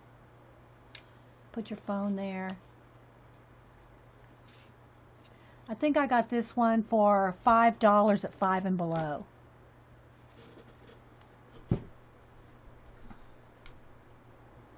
So yeah. And you can get heavy duty ones too. Alright, so there we go. I think we got the sky. What do y'all think? Maybe it needs just a little more yellow right there. I want to keep it real light right there though. There we go. At Five and Below, you can get them at you can get them everywhere, trust me. Amazon, you can get everything, of course. But I think I paid $5 at Amazon. I mean at Five and Below. Okay. Yeah, cool clampy thing. Yeah. All right. So now let's start on the mountains and the And I will put some snow in here in a little. This is still wet. I want to make sure it's all nice and dry. Hey, Barb W. All right, so now let's just imagine that the sun's going down behind the mountains. So it's going to be a little darker here. Now, it might be lighter down in here because the sun might still be shining over here. But this side of the mountains are going to probably be pretty dark because the sun's going behind them. And maybe a little bit of the glow is like still shining down here. But these are going to be dark. So I'm going to start with the snow. And we can always add white. We can always paint more white on. We can always use acrylic paint. We can use our Posca. So I'm never afraid to lose the white because I'm not afraid to just paint right back over it, right? Anyway, so I'm going to take the sky, I think it was sky blue, baby blue, sky blue, and I'm going to paint all the snow. All the snow is going to be this sky, it's kind of a purpley blue, okay? Going to paint all the snow caps, the snow caps. Because remember, this is going to be on the dark side of, for me. Now you can do whatever you want, you don't have to have yours in the dark, but I want it to kind of stand out. So maybe a little snow comes down this way too, but, and again, if you start to oversaturate, you're going to start peeling your paper, so it's best not to squeeze out any water and also dry in between layers. Okay, so this is all the snow. And the blue is, it's called sky blue, but it's lavender, guys. It's kind of lavender. It's called sky blue, Laura, but it looks lavender. Just like it looks on camera right there, it does. It's that color. It's a purple. Even though they're calling it sky blue.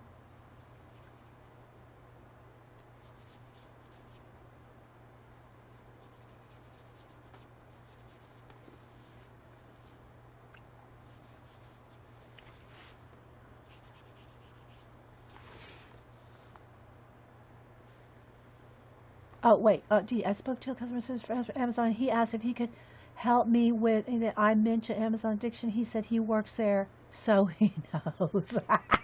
I guess it would be hard to work there, wouldn't it? I don't know. I guess it depends on what department. If you actually saw the stuff or what. Okay, I'm getting in a little crevice there. All right.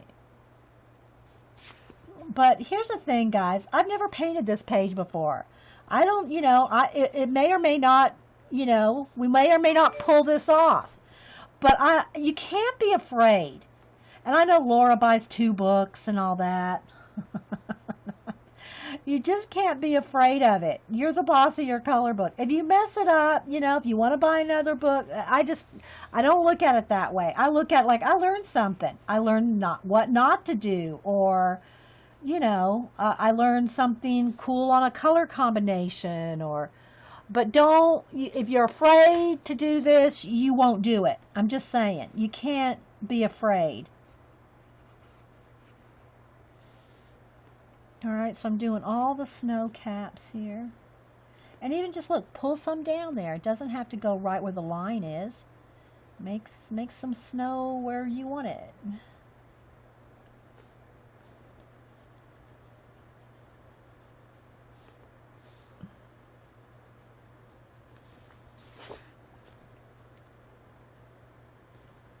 All right, and that's the first layer. I can darken that up. But again, yeah, it is. It's like a periwinkle. That's the color. Like a periwinkle. Exactly, Palm. All right, so now I'm going to clean my brush off and just think for a second. Now remember, I want these mountains to be in shadow. So now I think I'm going to go with let's test this out here, how dark that is. Yeah, maybe even a combination of the two. Do I want a little bit of purple and a little bit of blue? Yeah, I think so. So I'm going to use both the dark purple and the dark blue. And I'm probably going to go from, mountain to mountain. And it may take 2 coats because I think that's probably what I should do. I'm going to take the purple first, which is violet, and I'm going to do all the mountains in violet. Then I'm going to go back and add some more. Seriously, we all know you won't mess up a page. I don't know. I've messed them up before. But I try to make something out of it, right? All right, so I'm going to, now I'm going to be adding a lot of water here. I'm not squeezing the brush, though. I'm not squeezing the brush. But it is going to be saturating a big area. So try not to be scrubbing in one area and peel your paper. Just get one nice light coat on, dry it, and then add another coat. Okay, so I think I'm going to go with a purple on here. Again, I'm not really worried. I'm getting a little bit on those trees. I'm not really freaking out about that. All right, so I want this mountain right here in the front to be a light purple at first, and we'll go in and shade. But remember, you don't want to pill. I know I say it over and over. I know I repeat myself. Don't email me.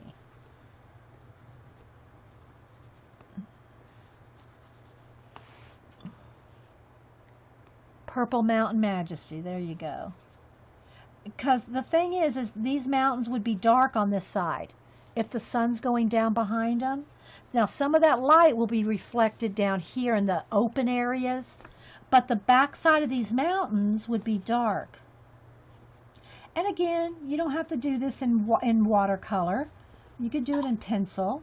It just take longer. A lot longer, but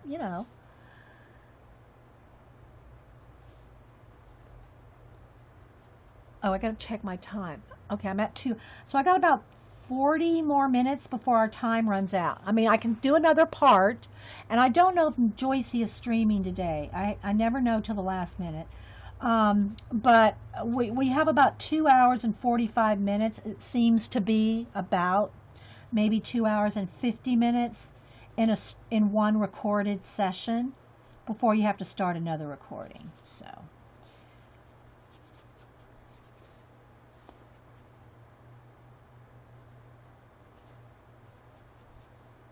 And it will buckle your paper a little bit. Not this book as much as, um, not this one as much as Anamorphia and Mythomorphia. Those papers are thinner, but it might warp it a little. But again, if you're not sure, uh, test on a back sheet. Have a back page to practice on to see how wet you can get it, or how, what goes through and what doesn't.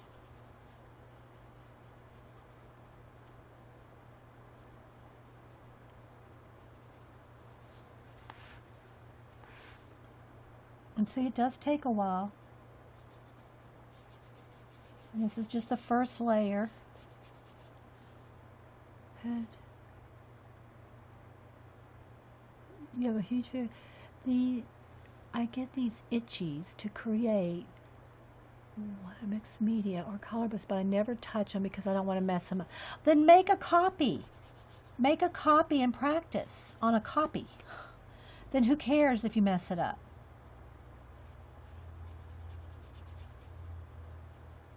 You'll learn on the copy.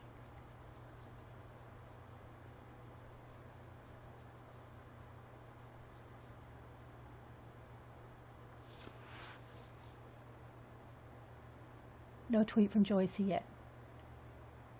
Thanks, guys. Thanks, Suzanne.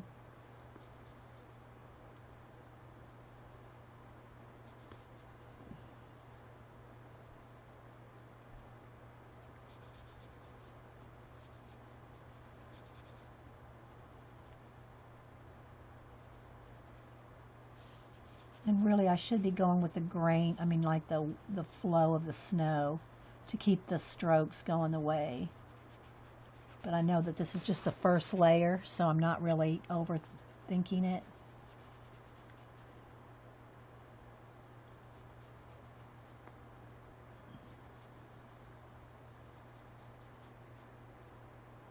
Very cool. So, and you know what though, Vicky, and you are way overcritical. I mean, I've seen your mandala coloring, and oh my gosh, you are way overcritical of yourself.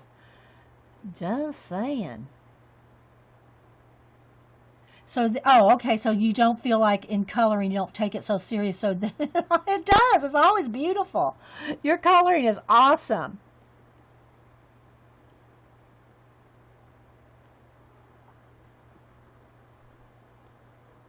Vicky, your mandalas. And see, I don't have the patience for those. For patterns, for doing pattern coloring, whether it's a mandala or any of the pattern types, but oh, and speaking of pattern types, have y'all seen what our Carrie is doing with drawing designs? Oh my gosh, they're awesome. And I know she's still with her family, so she's not here and on streams. But oh my gosh, you mess up, you just go to another page. There you go. Yeah.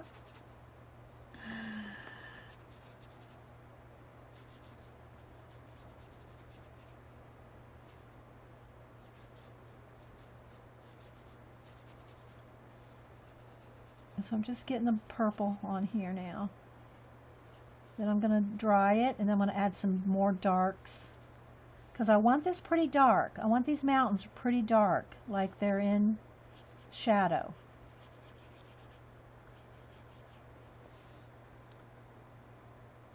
I can happy color and pattern if it was one that you drew. Oh, you can do ones that you've drawn. Yeah.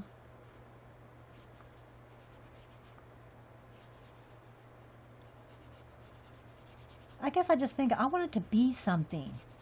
And it's not enough something for me. Again, guys, this is just the first layer. Just getting some color down. You gotta, you know, Paula says work through the uglies. You gotta get the base down. It's a little bit of purple back behind those trees. Somewhere there. Okay, I'm just looking it over. See if I got it all. All right.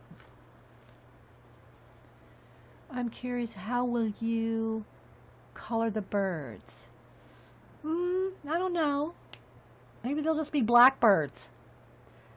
All right, let me draw it. I haven't thought about it yet. I don't have to necessarily know every single thing before I do it.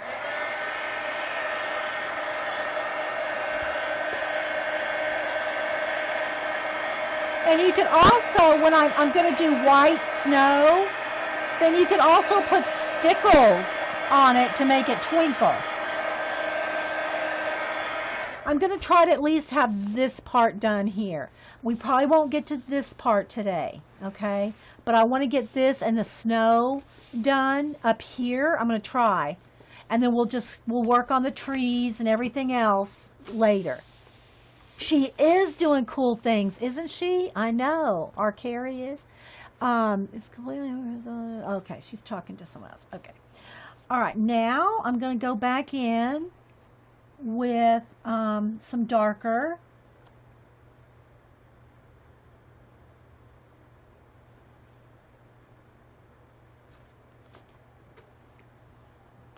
Okay. And I'm going to start adding a little bit of dark where some of the, on the snow here. You know what I think? Do I want that on the bottom? I think I better go with, let's see. I might have to go with the darker purple. I might just blend them both to kind of have a dark purple blue, but I want the mountain to be dark, very dark, with just a little bit of light. So I'm just going to kind of, can y'all kind of see that? Then I'll clean off the excess and just kind of feather it out, just like you would a watercolor. Something like that. See? And I think I'll just go back and forth between the two. So it's still got purple, but it's also got the blue. So I'm just kind of following the crevices that are there by Kirby.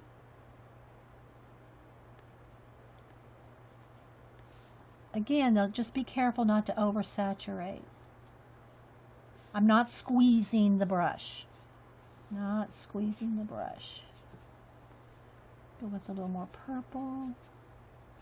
And if you need it even darker, wait and dry it, and then add another layer. It is watercolor, so you got to layer it just like you would a watercolor painting, because that's what you're doing here. You're doing a watercolor painting.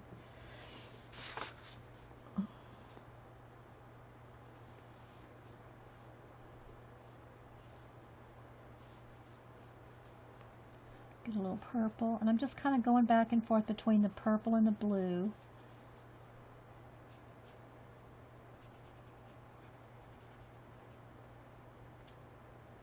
And you can start being a little bit more fussy, you know, around the trees and whatever. Although they're going to have snow color purples and stuff in them as well.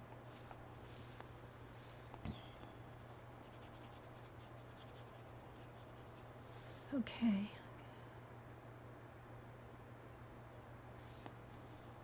Yeah.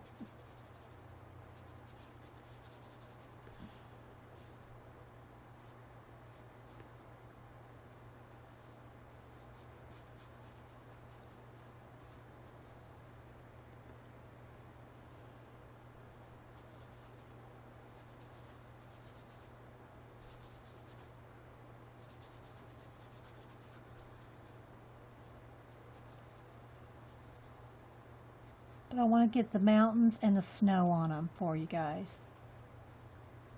And I got 30 minutes to do it. So I just painted right over those snowflakes, because I'm just going to paint those in.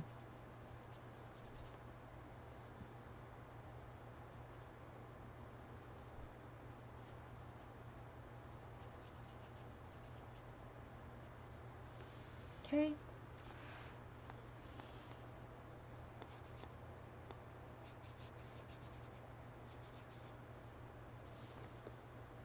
carry that one down. Carry another dark blue down here.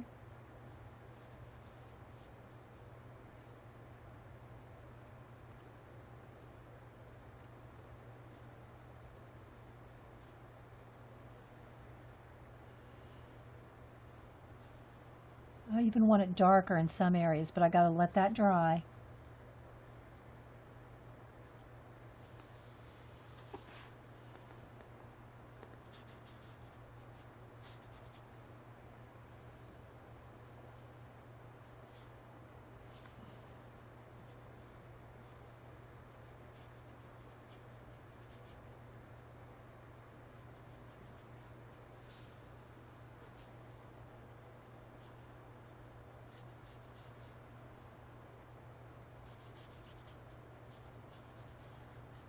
Okay, I don't want to oversaturate, so I got to be careful. Oh, I started coloring to learn, to communicate, to commune, to give a feel.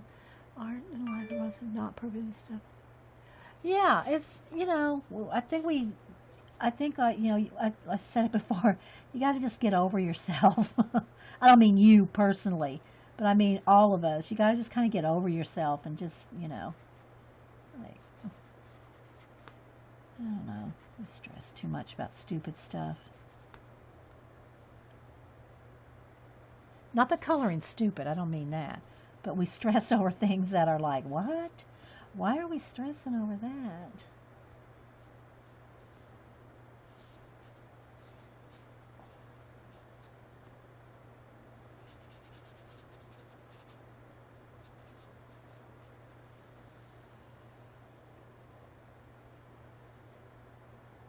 It's looking pretty. Yeah, it does look good, doesn't it, with the Neos? And again, you could just use watercolor. You could even do watered down acrylic paint. The extra care you have to take with Neo colors, though, or watercolor, is the water. Because it's not the color that's going to ruin your page or go through your page. It's the water. That's why you got to dry in between.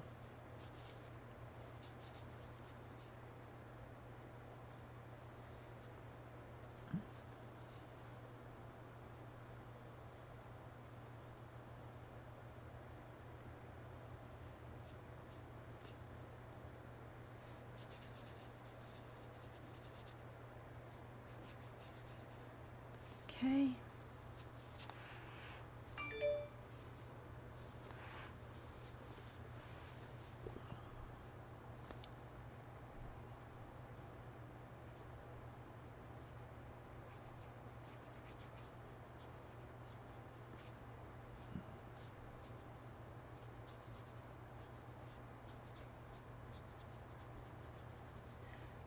Need to put that in a quote.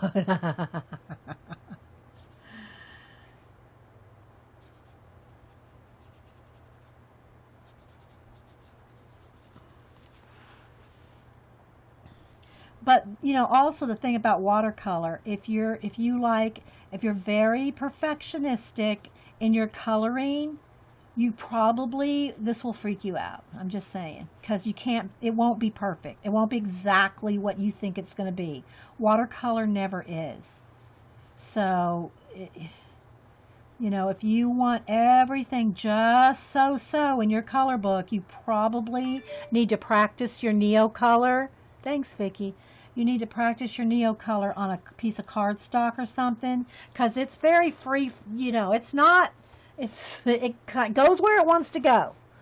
I mean, you're controlling it to a certain extent, but it's water.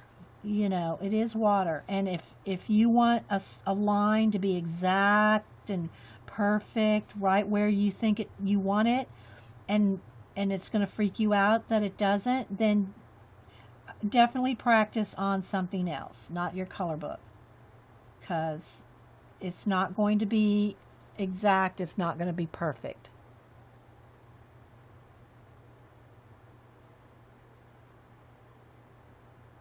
Yeah, well, that's why you got to move forward, Kenny. My sister has a saying that she said, anything that happened to you in childhood or anything like that, she says, the dysfunction stops here. You just gotta move forward. Okay, so there we go. Got that started there. Let's go back over here. And I do have a fan blowing on me and blowing on this page, so it is kind of,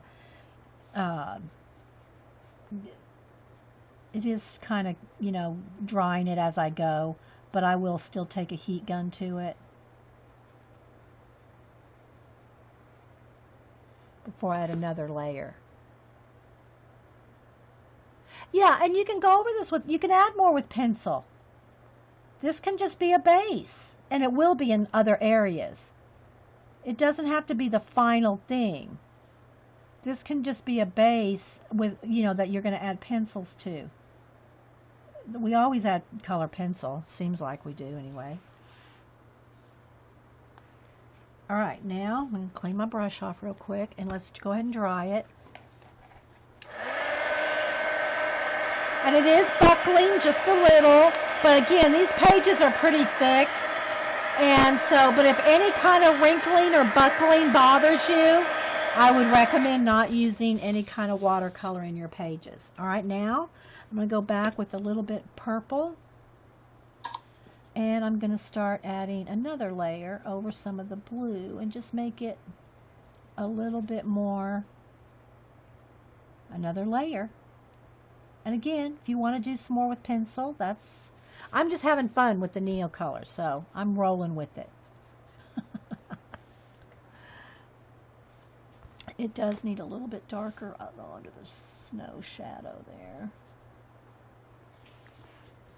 So you see how I'm just building up the layers of color? Just because it is watercolor. These are pigment, they're watercolors, so.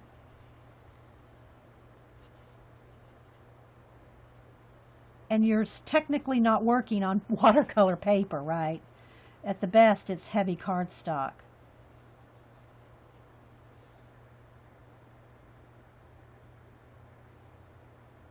Bye, Marilyn. Sleep well.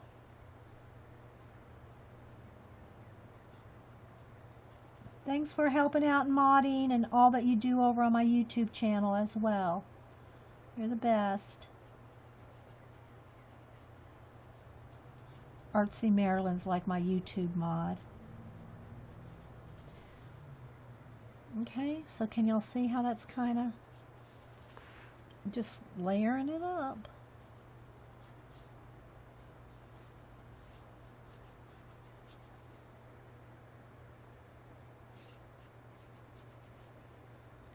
But be very conscious of how wet your paper is.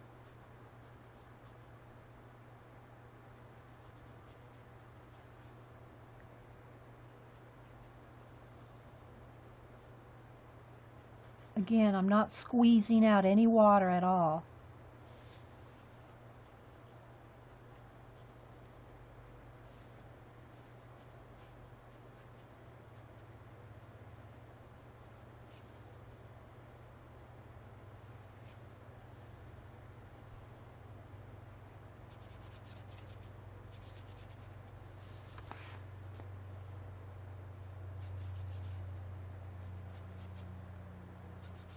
But to show you the snow, I have to finish this because that's like the icing on the cake, right? The snow flakes.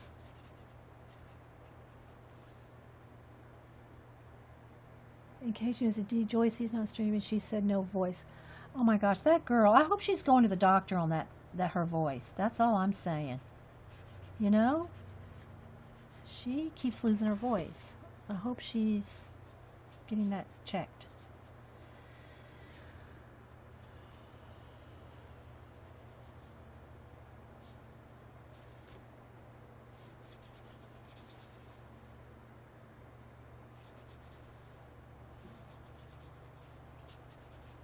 Okay, let's go back to this back one here.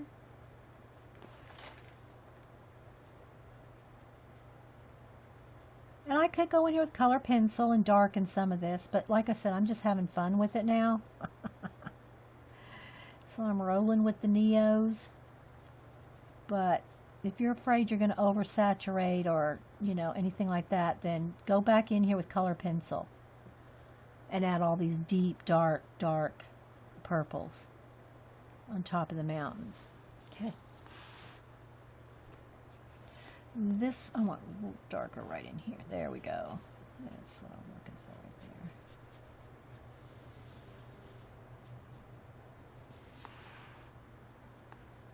So y'all think it's looking good? I'm liking it.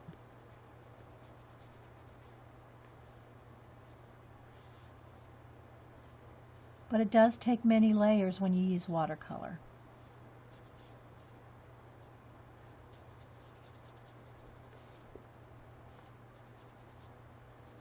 And I want them very dark.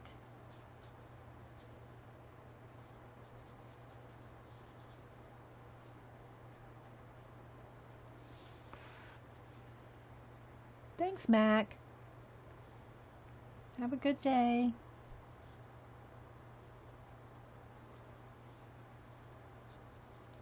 Hey, Sherry. I didn't even see you up there. Are you back? Is Pita Fest over? I saw some of the pictures of you and Annette and Elvis. How was it? Tell us about Pita Fest, Sherry. We need details. Talk, Missy, talk. Some of the girls went to Vegas with the Kathy Orta group, and they call it Pita Fest. And Sherry was one of the hostesses for that. Yeah, see, the sky looks not as bright now, right? Because of the dark blue mountains.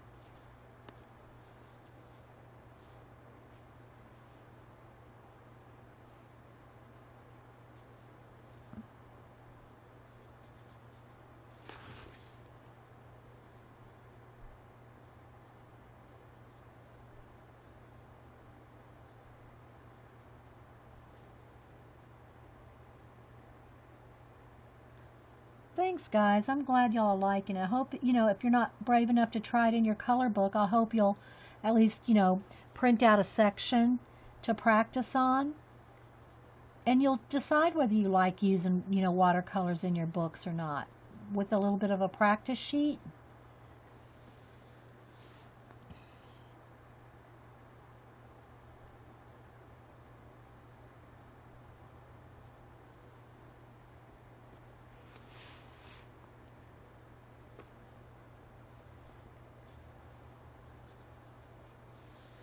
And I even want to get back in here now with my light sky blue, which is like periwinkle, and even darken up some of the snow. Some of the snow caps, you could kind of get a little bit more layers of that up in there before we add any light color, white. Hey, Onion Girl. I mean, Orion's girl. Onion Girl. Orion's girl. That would be a nickname I would end up giving you.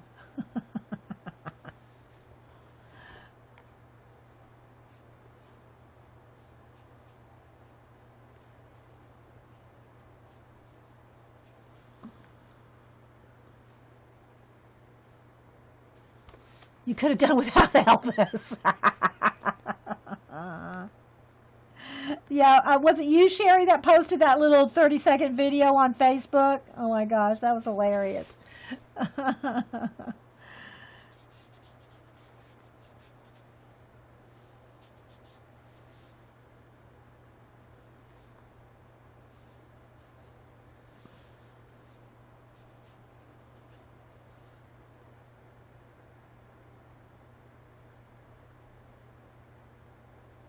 Uh-oh, Sherry said there was some 7/16 inch measurements. There's a running joke around here about measuring. Good one, Sherry. Okay, so what do y'all think? We're getting there again. It's a lot of layers. That's wet right there. I got to dry this.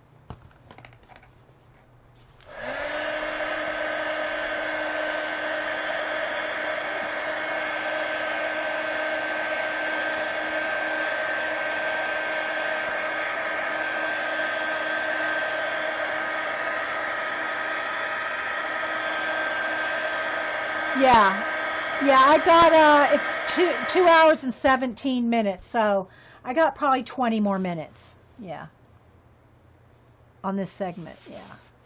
I just got home from Vegas, took daughter there to a big church. Yes, I know. My granddaughter Kaymore goes to Florida for all this, and she did get a summit bid in their group. So they will be going to the Florida uh, main competition, the big one at Epcot Center or whatever it is, down there in Disney.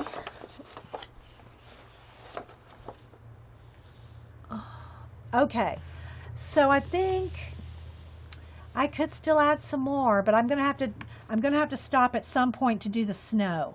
But I almost want just a little bit more dark down here in the tree line. So let's see.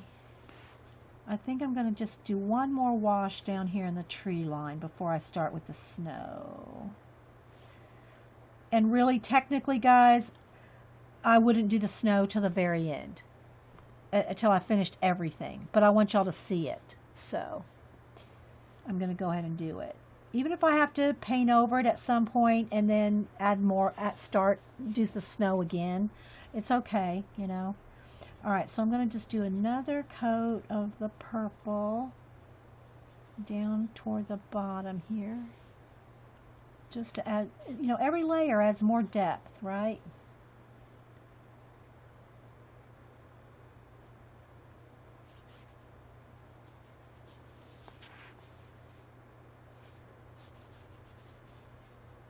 And I'm only using actually 3 colors all total on the mountains.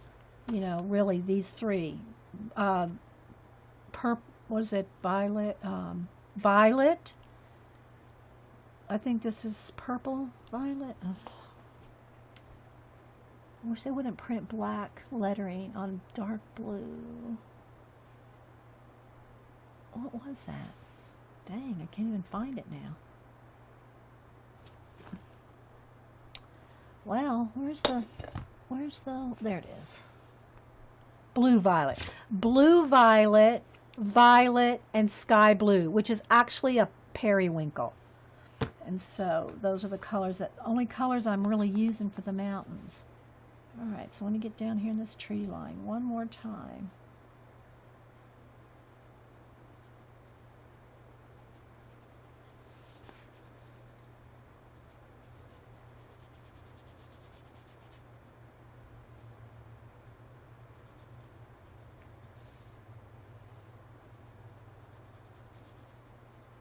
So yeah, I think I'll just finish this up and we'll call it a day. If you have any questions, ask now before I run out of time. And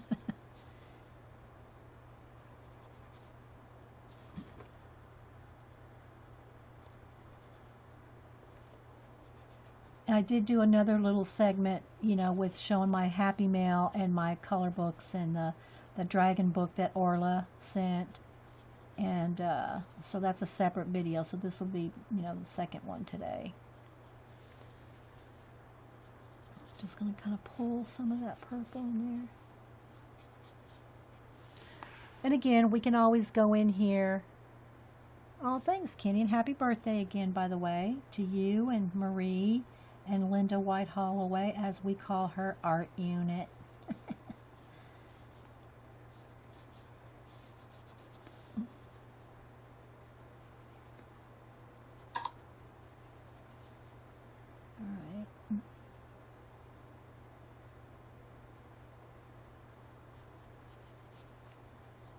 So I don't know if anybody else wants to stream after this.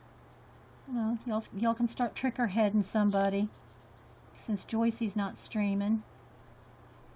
See who y'all can finagle into streaming. We love doing that. Okay, so I really seriously could add another layer of purple. But you can see where it's going, I think. I think we're getting the idea, right? So you could just keep adding more purple. And I could always could get in there with pencil. But you see how the blue just that one or two shade layers of the light blue, the sky blue, the periwinkle on the snow, and then it just makes the background. You thought you had messed up back when you started, but this should do that. Well, and again, you know, I could keep going. Seriously, I could add more purples in here and make it even a richer purple. But I want to do some snow for you on here, and maybe a little bit of stickles. Okay, so I'll stop. Let me hit it with the heat gun and dry it.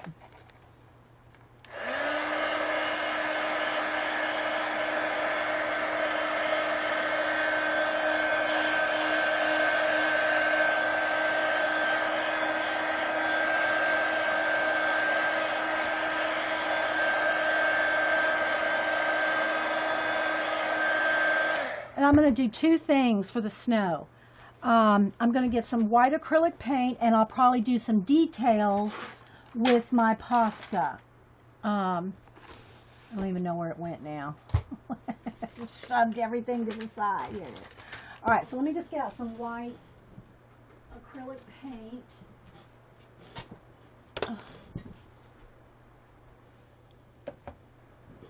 I'm just going to squeeze out a little. I think I didn't close the lid. There you go. All right, that should be enough. And I'm going to add some water to it and get a brush. Get something kind of floppy here.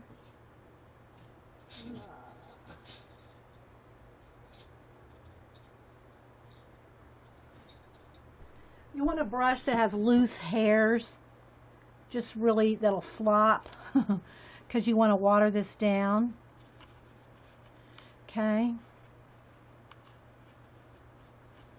And now let me move some stuff out of the way because I don't want this on my journal, which I'm using to prop up so it doesn't flash out, because there's the color there. All right, so what I'm going to do now is I'm going to take a little bit more water and just get watered down acrylic paint, and then I'm going to kind of just, I don't want it on my computer either. So I'm just going to kind of guide it. If you get too much blobbies, just kind of wipe it back and just kind of start again. Because I don't want this on my computer. And then what I'm going to do, wherever there's black dots from the Kirby's drawing, I will go over that with a Posca, so I don't have black snowflakes. And now let me dry this. Hang on. And I'll hold it up closer. Or I'll zoom in. Hang on, guys.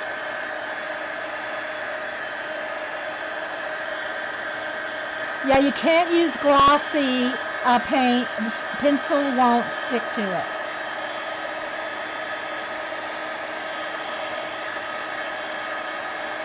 That's why I like my craft paints. And I like Americana. I like the colors. I like the coverage. But any kind of craft paint, as long as it's not satin or gloss. All right, now let me move some of this stuff out of the way and zoom in.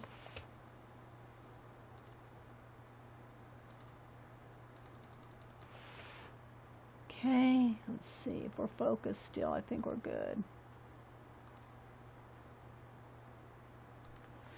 All right, so can you see the snow?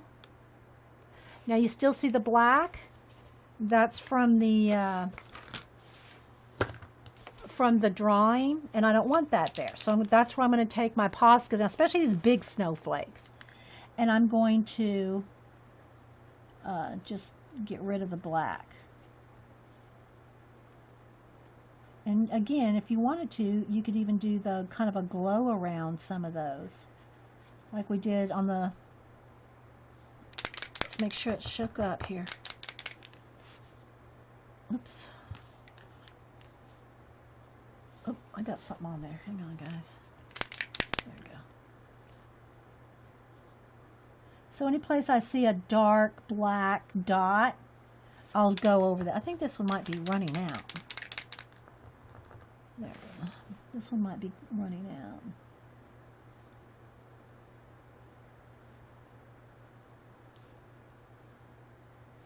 You like it? Thanks, Laura. That's nice. Thank you.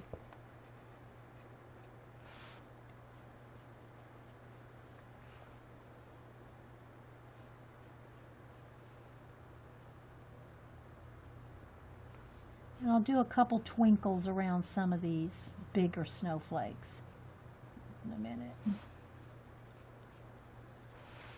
Just got to go in here and find them all. Because there's quite a few of them, and they're black, and I don't want black snowflakes. So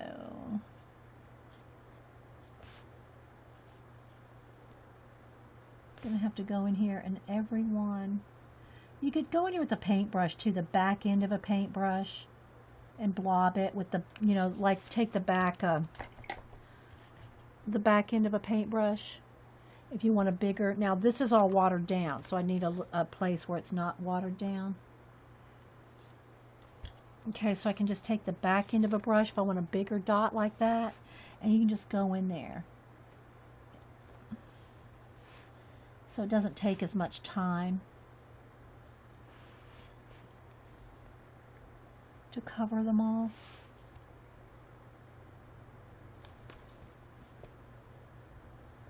You can just get a nice big blob. Now it's going to take a minute to dry because it's kind of blobby, right? Get my sleeve out of it. But I'm covering up those big black snowflakes.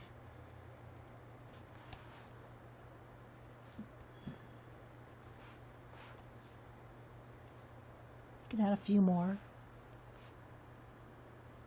Hey, Tammy, I'm doing the snow scene like you wanted.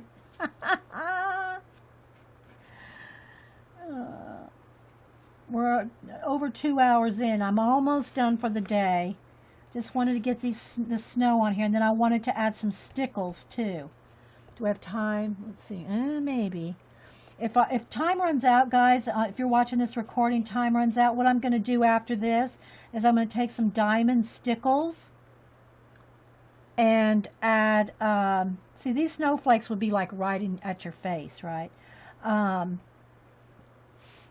some diamond stickles. So if time runs out and the recording ends, just know that that's what I'm going to do to finish the snow here. And again, guys, I would not do this part. That's a little much right there. Just needs one. I would not do the snow part until the very end, after you finished everything. Because I'm going to want snow everywhere, right? All right, let's see. Let me pick out a couple more Kirby snows. And I'm just saying that because that's where he's put the black dots for snow. You got to go in there and find them all, or you'll have a black dot in your sky. So I'm just kind of finding them all. This needs a little bit of oomph to it.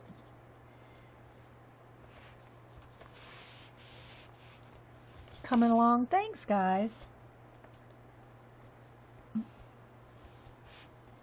It takes time, it does. Just like any kind of painting or color book page. Alright, so there we go. Now, one other thing I want to do is I'm going to go ahead and take paint, and I'm going to, you could do this with the Posca too, but I'm going to highlight a couple of white highlights on the mountain. Okay, so like where the light might just actually be hitting a little bit of a highlight. You could do this with the Posca, but just a little, not too much. Don't lose your nice dark mountains. Okay, but you might have a little bit of light areas, whiter areas. Just kind of picking out a couple here.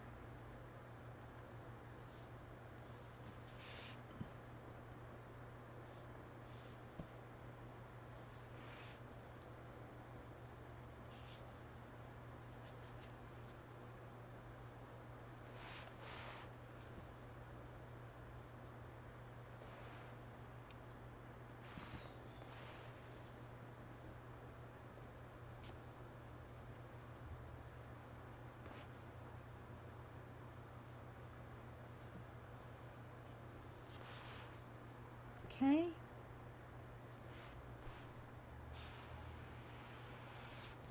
Might be a couple more up here. This one's farther away, but it's the sun might be hitting this one more.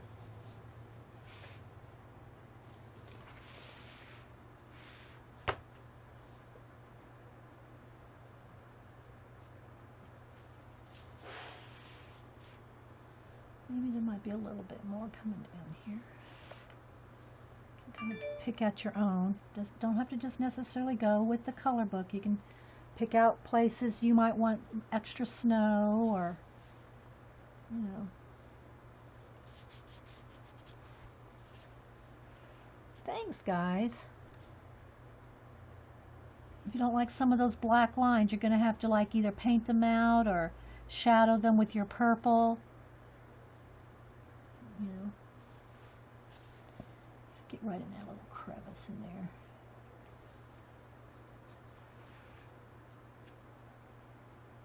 All right, now let's really quickly, I wanted to do a little bit of, let's dry this again. Hang on. Aw, thanks, guys.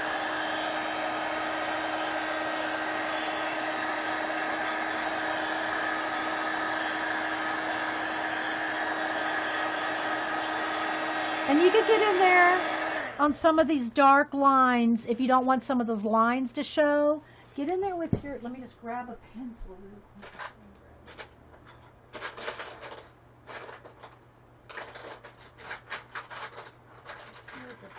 A purple. So you can get in here and look, so you can get in there and shadow even more. I don't want to do this now because I'm kind of just, you know, stopping over, but I just want y'all to see that you can get in there. Do this part though before you do the snow, because now see I have to go around the snow if I want to do this. But if you want get rid of some of those dark crevices, get in here and do this before you do the snow. But you see how you can make some really nice contrast there with the darks? See what I mean? Know what I mean, Vern? So I got a little ahead of myself so I could show y'all more steps. But you see? And of course I can always just throw some more snow on here. It's not like these snowflakes can't be covered up and more added, right? But I want y'all to see that you can get in here with your pencil. Or more paint. You could do this with more paint. You want to jump right in. You know, you can do this with more paint as well, more layers of paint. Okay, but I'm going to shadow some of the snow right here. I'm trying to show you a lot of things in one show so that you have lots of ideas.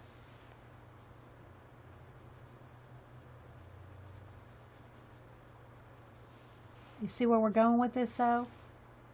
See how you can add from here, this to this, just by adding a little bit more depth with your pencils. Okay? Which I'm just not going to have time to do today because we've got about 4 minutes at most before our time is up. So I wanted to show you. See, now I gotta, if I had stickles on top of this, now that's going to be tricky to try to color pencil around. But I just want to show you a couple things. Take your white pencil, which I got to sharpen here. And again, do these little things at the very end, guys, at the end. Don't do your snow, or like here I'm going to put a little bit of, you know, a little bit of snow glow. Don't do this kind of stuff till the very end. You want this to be the icing on the cake, right? Because then if you want to add any more color or anything, you're fighting those little things that you've done.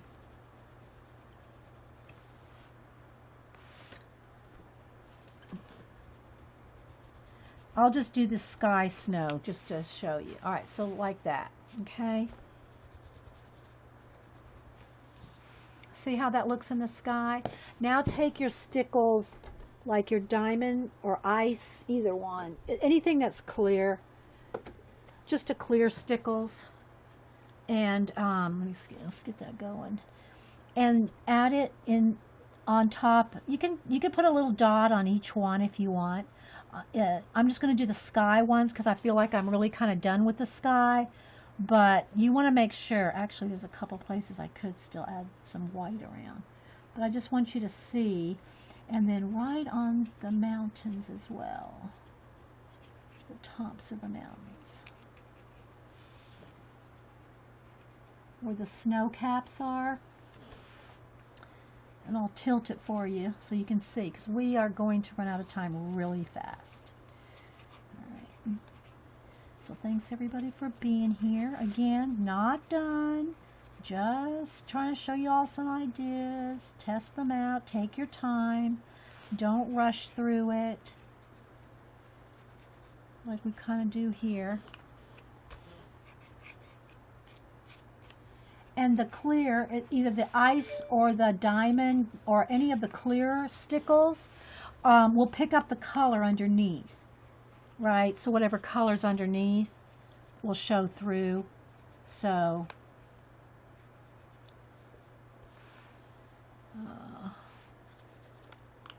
okay, thanks guys. All right, here we go. Let's see if you can see. There you go.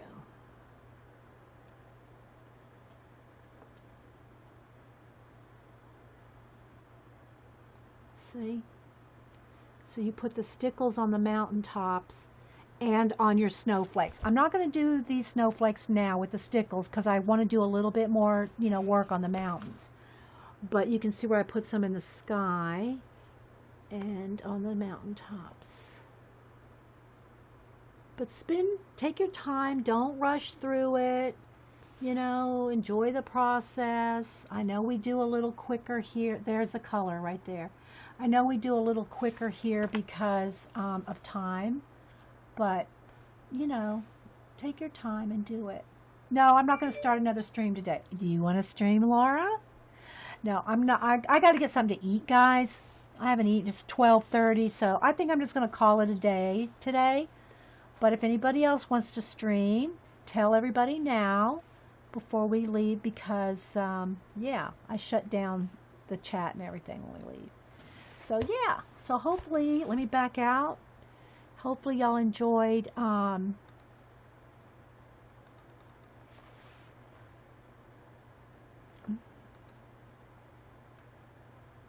want to get it too dark, but it's a little flashed out there when I backed out.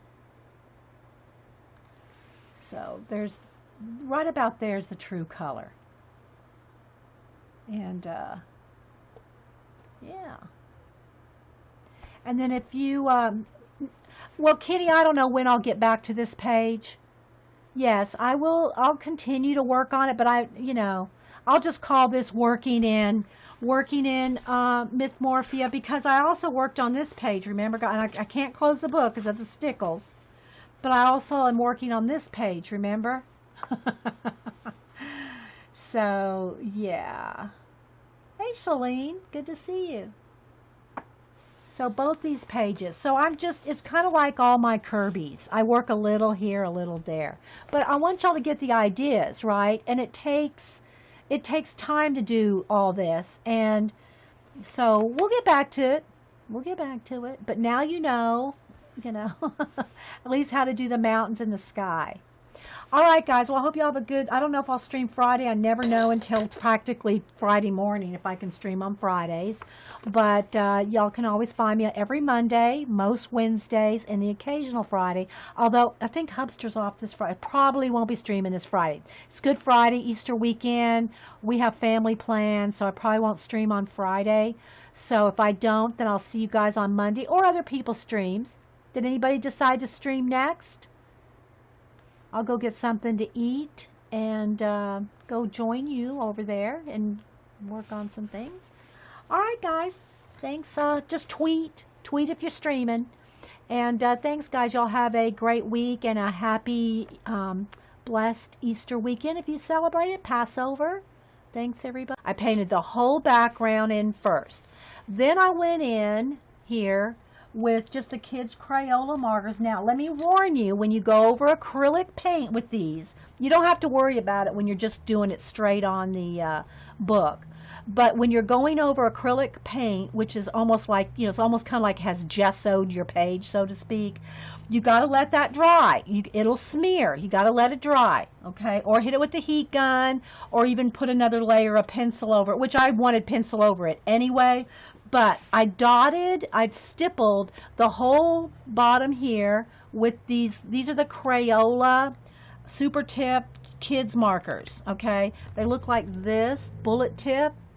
And I like these because you can get tiny marks, you can get a thicker, thin, you can get different, let me get over here and get so you can get thin lines, you can get a medium line, and you can get a thick, a thick line.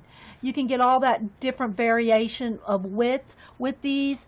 And as long as you're not scrubbing with these, I've used these on the thinnest color book pages without it going through. As long as you just do something like this, you're good. You start doing this over and over and over and over and over and over and over and over, it's going to go through. It'll go through anything if you do that long enough, right? He who won't be, I missed something, Valerie. I don't know what you're saying. He won't be here long. I don't know what you mean. I missed something.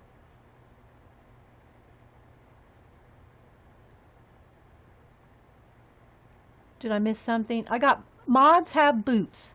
If something's going on, they have permission to boot out anybody, any trolls, any problems. So I must have missed something, but my mods are in control. They're good. Okay, so I did some stippling with that, and I did quite a bit. That probably took me about an hour. I probably worked on this total about 3.5 to 4 hours yesterday while I was watching Janet, and then a little bit later. Anyway, I worked on it for probably about 3.5, 4 hours. So I did the dark stippling, and then I did a lighter shade of like an olive color. Yes, these are all Crayola markers. Now, again, because it's on top of a, you know, so it's like it's a non-absorbent, because I painted it, the markers sit on top for a few minutes. Okay, so you either have to hit it with the heat gun or be careful not to smear it, because it will smear until it's dry. What I knew what I was going to do with it anyway, so after it dried, then I went over it. I'm going to try to show you everything I used. Then I took an olive, or a dark green and an olive green. Is this the one? These two? Uh-oh.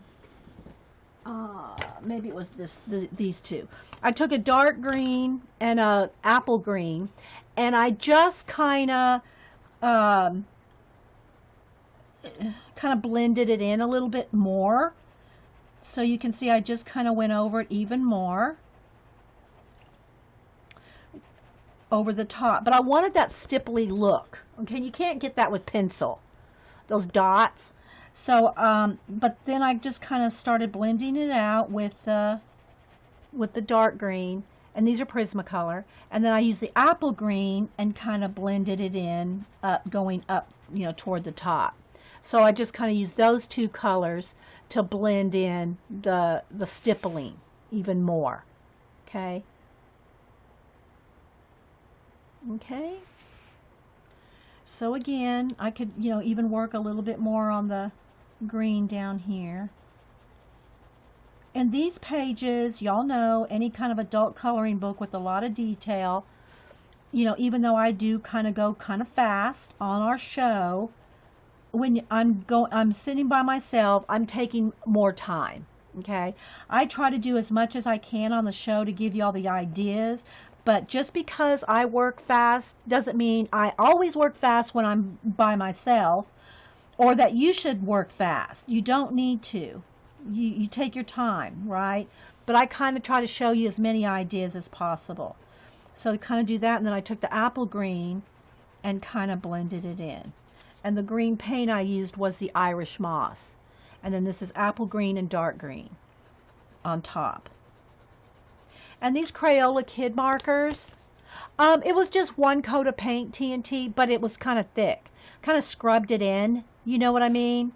Um, I didn't leave an area until it was kind of scrubbed in, because some paints, like some thin, some like lime green, red, and yellow, sometimes they need 2 coats. But if you're sitting there, where's a brush?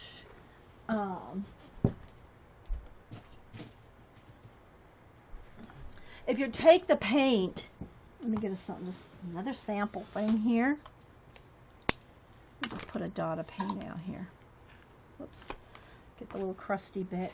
So if you put some paint on it and you kind of do this, you just keep working it in until it's, you know, solid. See, I would just stay in one area, because some paints, it's not that the paint's thin. The Americana paint is very nice for a craft paint, and the reason I use craft paints and not like artist grade is because the artist grade paints, and again, I can't say every single paint ever made, but they'll have a sheen to them, and that sheen prevents color pencil from going over the top of it. Okay, so it's not that these paints are thin, it's just certain colors are more translucent. So you got to kind of keep working it until it's a solid color. You know what I mean? See how that works? Whereas if I just went like, you know, like that, you can still see how it's translucent still. So I would just take the paint and keep working it, and it like soaks into your paper. Okay? All right, let me clean my brush. So that was the next thing I did was, oh, and I was going to talk about the Crayola. These are just Crayola kids markers. The ones that I have bought are like 50 in a pack for like $9.99. But if you use a coupon from Hobby Lobby or Michael's, you can get 50% off, 40% off. You can get a set of 50 for $6, $5. And then I've also heard people say that Walmart has sets of them as well. So they're very inexpensive, and they last a long time. They last a long time. So those are the colors that I use there. There's no color name on them. And if you do get one, some of the sets, they used to, I don't know if they still do, some of the sets have a few black barrel ones. Those are scented. They're the same colors, but they have a scent to them. And if you know what Fruit Loops smell like, the yellow and orange smell exactly like Fruit Loops. But that's the difference. With the black barrel, it's not a different color. It's just that they're scented. Okay, same marker, same marker. Okay, so then after I did some of the darker green, then I went in here with the apple green and just started kind of blending it out. I'm just going on top of the marker and on top of the green paint. Okay, and you can do all this works, and again, it's hard to get down in that ditch. You can do this and have it work and blend pencils, because the acrylic paint gives it tooth. It's texture. The Tombow markers are more, they're not as watery like. These are not what you would call watercolor markers. They're not like the Sakura brush watercolor. These will not blend like watercolor markers will. There's different brands out there of watercolor markers that will blend like watercolor. These are not those.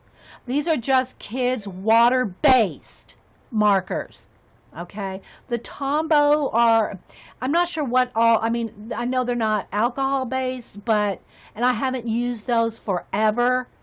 I had sets of them 20 years ago. You know, I don't have any anymore.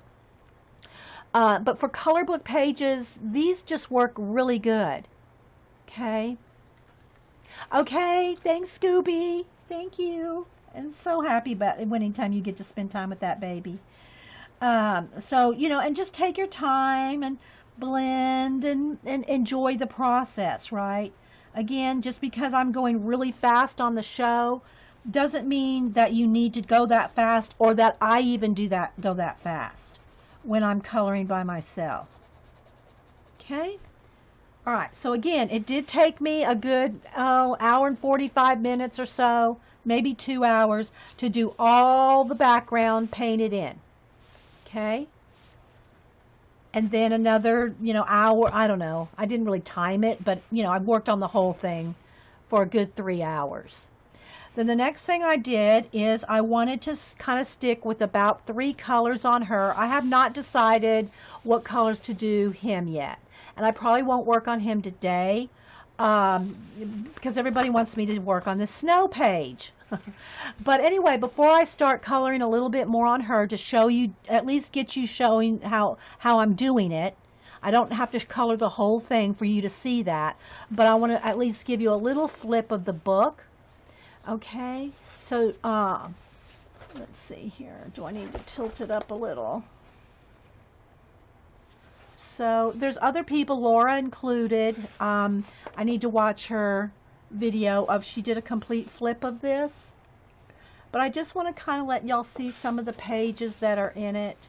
I'm not going to really talk about each one. The names of the animals and the myth, or the, that's all in the back here, what they are.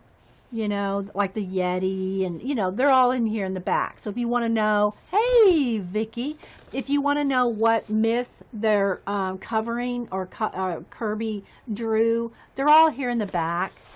So yeah, they're all in the back. Okay, so I'm just going to kind of show you here. I'm just going to do a little bit of a flip just so you can get an idea what's in the book. Yeti. Welcome back, everybody, to Coffee and Art in the Morning, Wednesday morning. As y'all know, this is a live show on Ustream.tv if you're watching over on YouTube. And we have a live chat. I stream usually every Monday, most Wednesdays, and the occasional Fridays, 9 a.m. Eastern. Coffee and Art in the Morning. So thanks for being here. So I got my Mythomorphia in the mail yesterday. Kirby Roseanne's. And so I'm going to do a quick little flip through, and also I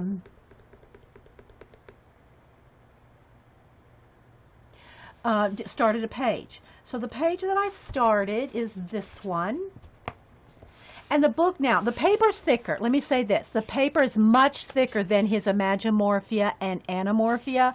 Much thicker paper. I'd say it's at least 90 weight cardstock thickness. I've not tried to, use, I'm sure alcohol markers go through even cardstock, but I never really, even with the thinnest paper, I never have a problem with any medium going through because I don't oversaturate. It's the water that breaks down and pills your paper, and that's what causes things to go through, other than alcohol markers. Alcohol markers pretty much go through everything. And but the paper is much thicker in this, and I think because the paper's thicker, it's a little hard to get the spine to lie flat, which I try to just paint in the crevice, and it is what it is. It's a color book, people. Yes, the paper is much thicker. So this is the page, and let me go ahead and try to darken, tone down the brightness just a little, because it is flashing out. It'll give me a tan, but but it will be true to color. That's more true to color right there. So yeah. So when we color it, we'll have the right colors. The hard way you ruin your first. Yeah, you just can't. Oh, the thing about layering, whether you're doing it with watercolors or whatever, if you want to layer your colors, you have to have them dry in between. Dry in between. If you're using watercolor, your Neocolor 2 water-soluble crayons, or whatever you use with wet medium, dry it before you put that next layer. Okay? If you dry it before you put that next layer, then you'll probably be good. Yes, DeMonte, somebody already, Tammy messaged me last night and said, we want you to do the snow page. So I might do a little bit on that as well. But this is the one I started last night. So what I want to do is explain to you what I've done so far and where I'm going. Now when I start coloring, I'll probably even zoom in even closer, but I wanted you to see the full book. And then I'll do a flip and then we'll get to work. So what I did on this one, I started by painting the background and I kind of mushed it around so it wasn't just flat. I wanted it a little bit light and darks, but I just painted it in with Irish Moss Americana craft paint. And anytime y'all see me use craft paint or paint, it is usually Americana craft paint. No water added. No water added. Okay, so I just kind of mushed it around, and it probably took me about close to 2 hours to paint in the whole background. And that's how I started. It doesn't need to be done today. So, yeah. Kind of give you a little bit of close-up view. Just going to kind of do a quick flip. You can, okay, Funda. I love this one. Well, I like them all, don't get me wrong.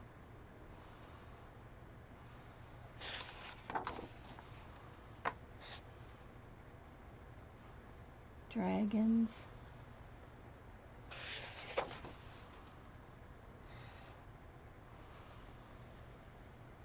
Just give y'all a little peek.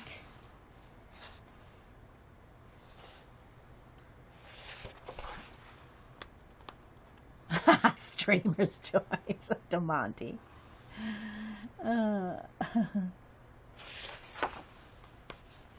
Isn't it cool though, guys?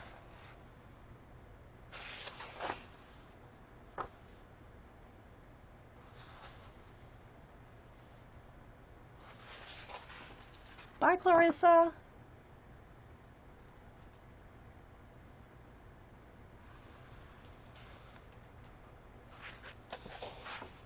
And then here's the one I'm working on.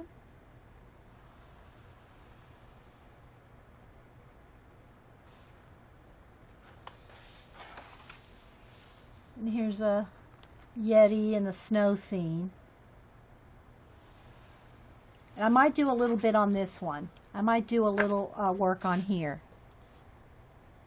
Which page did you show that you loved? The tree face in the tree. This one. I think that's just so awesome. Wood Nymph. I'm not sure what. Let me see what the title of that one is.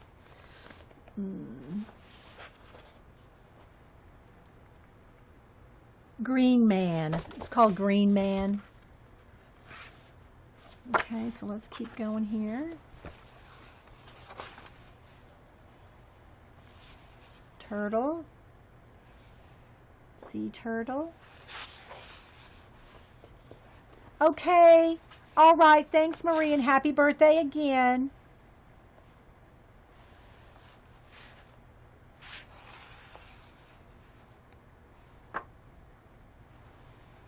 Werewolf.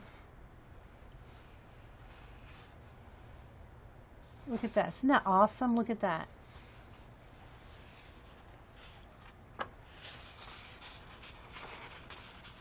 The turtle is Laura's page. Yeah, she likes her sea turtles.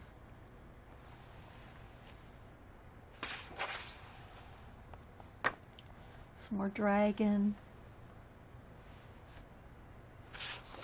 I'm just doing a quick little flip here, guys. I'm sure there's tons of videos with more in-depth. Well, let's put it this way. I can start the winter scene. I won't be finishing the winter scene. Oh,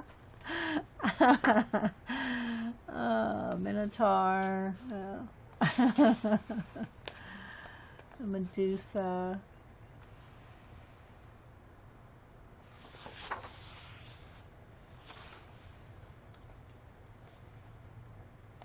Aren't they cool though? You like this? This is your favorite of his books? Yeah, and they don't have as many little doodles. You know, like in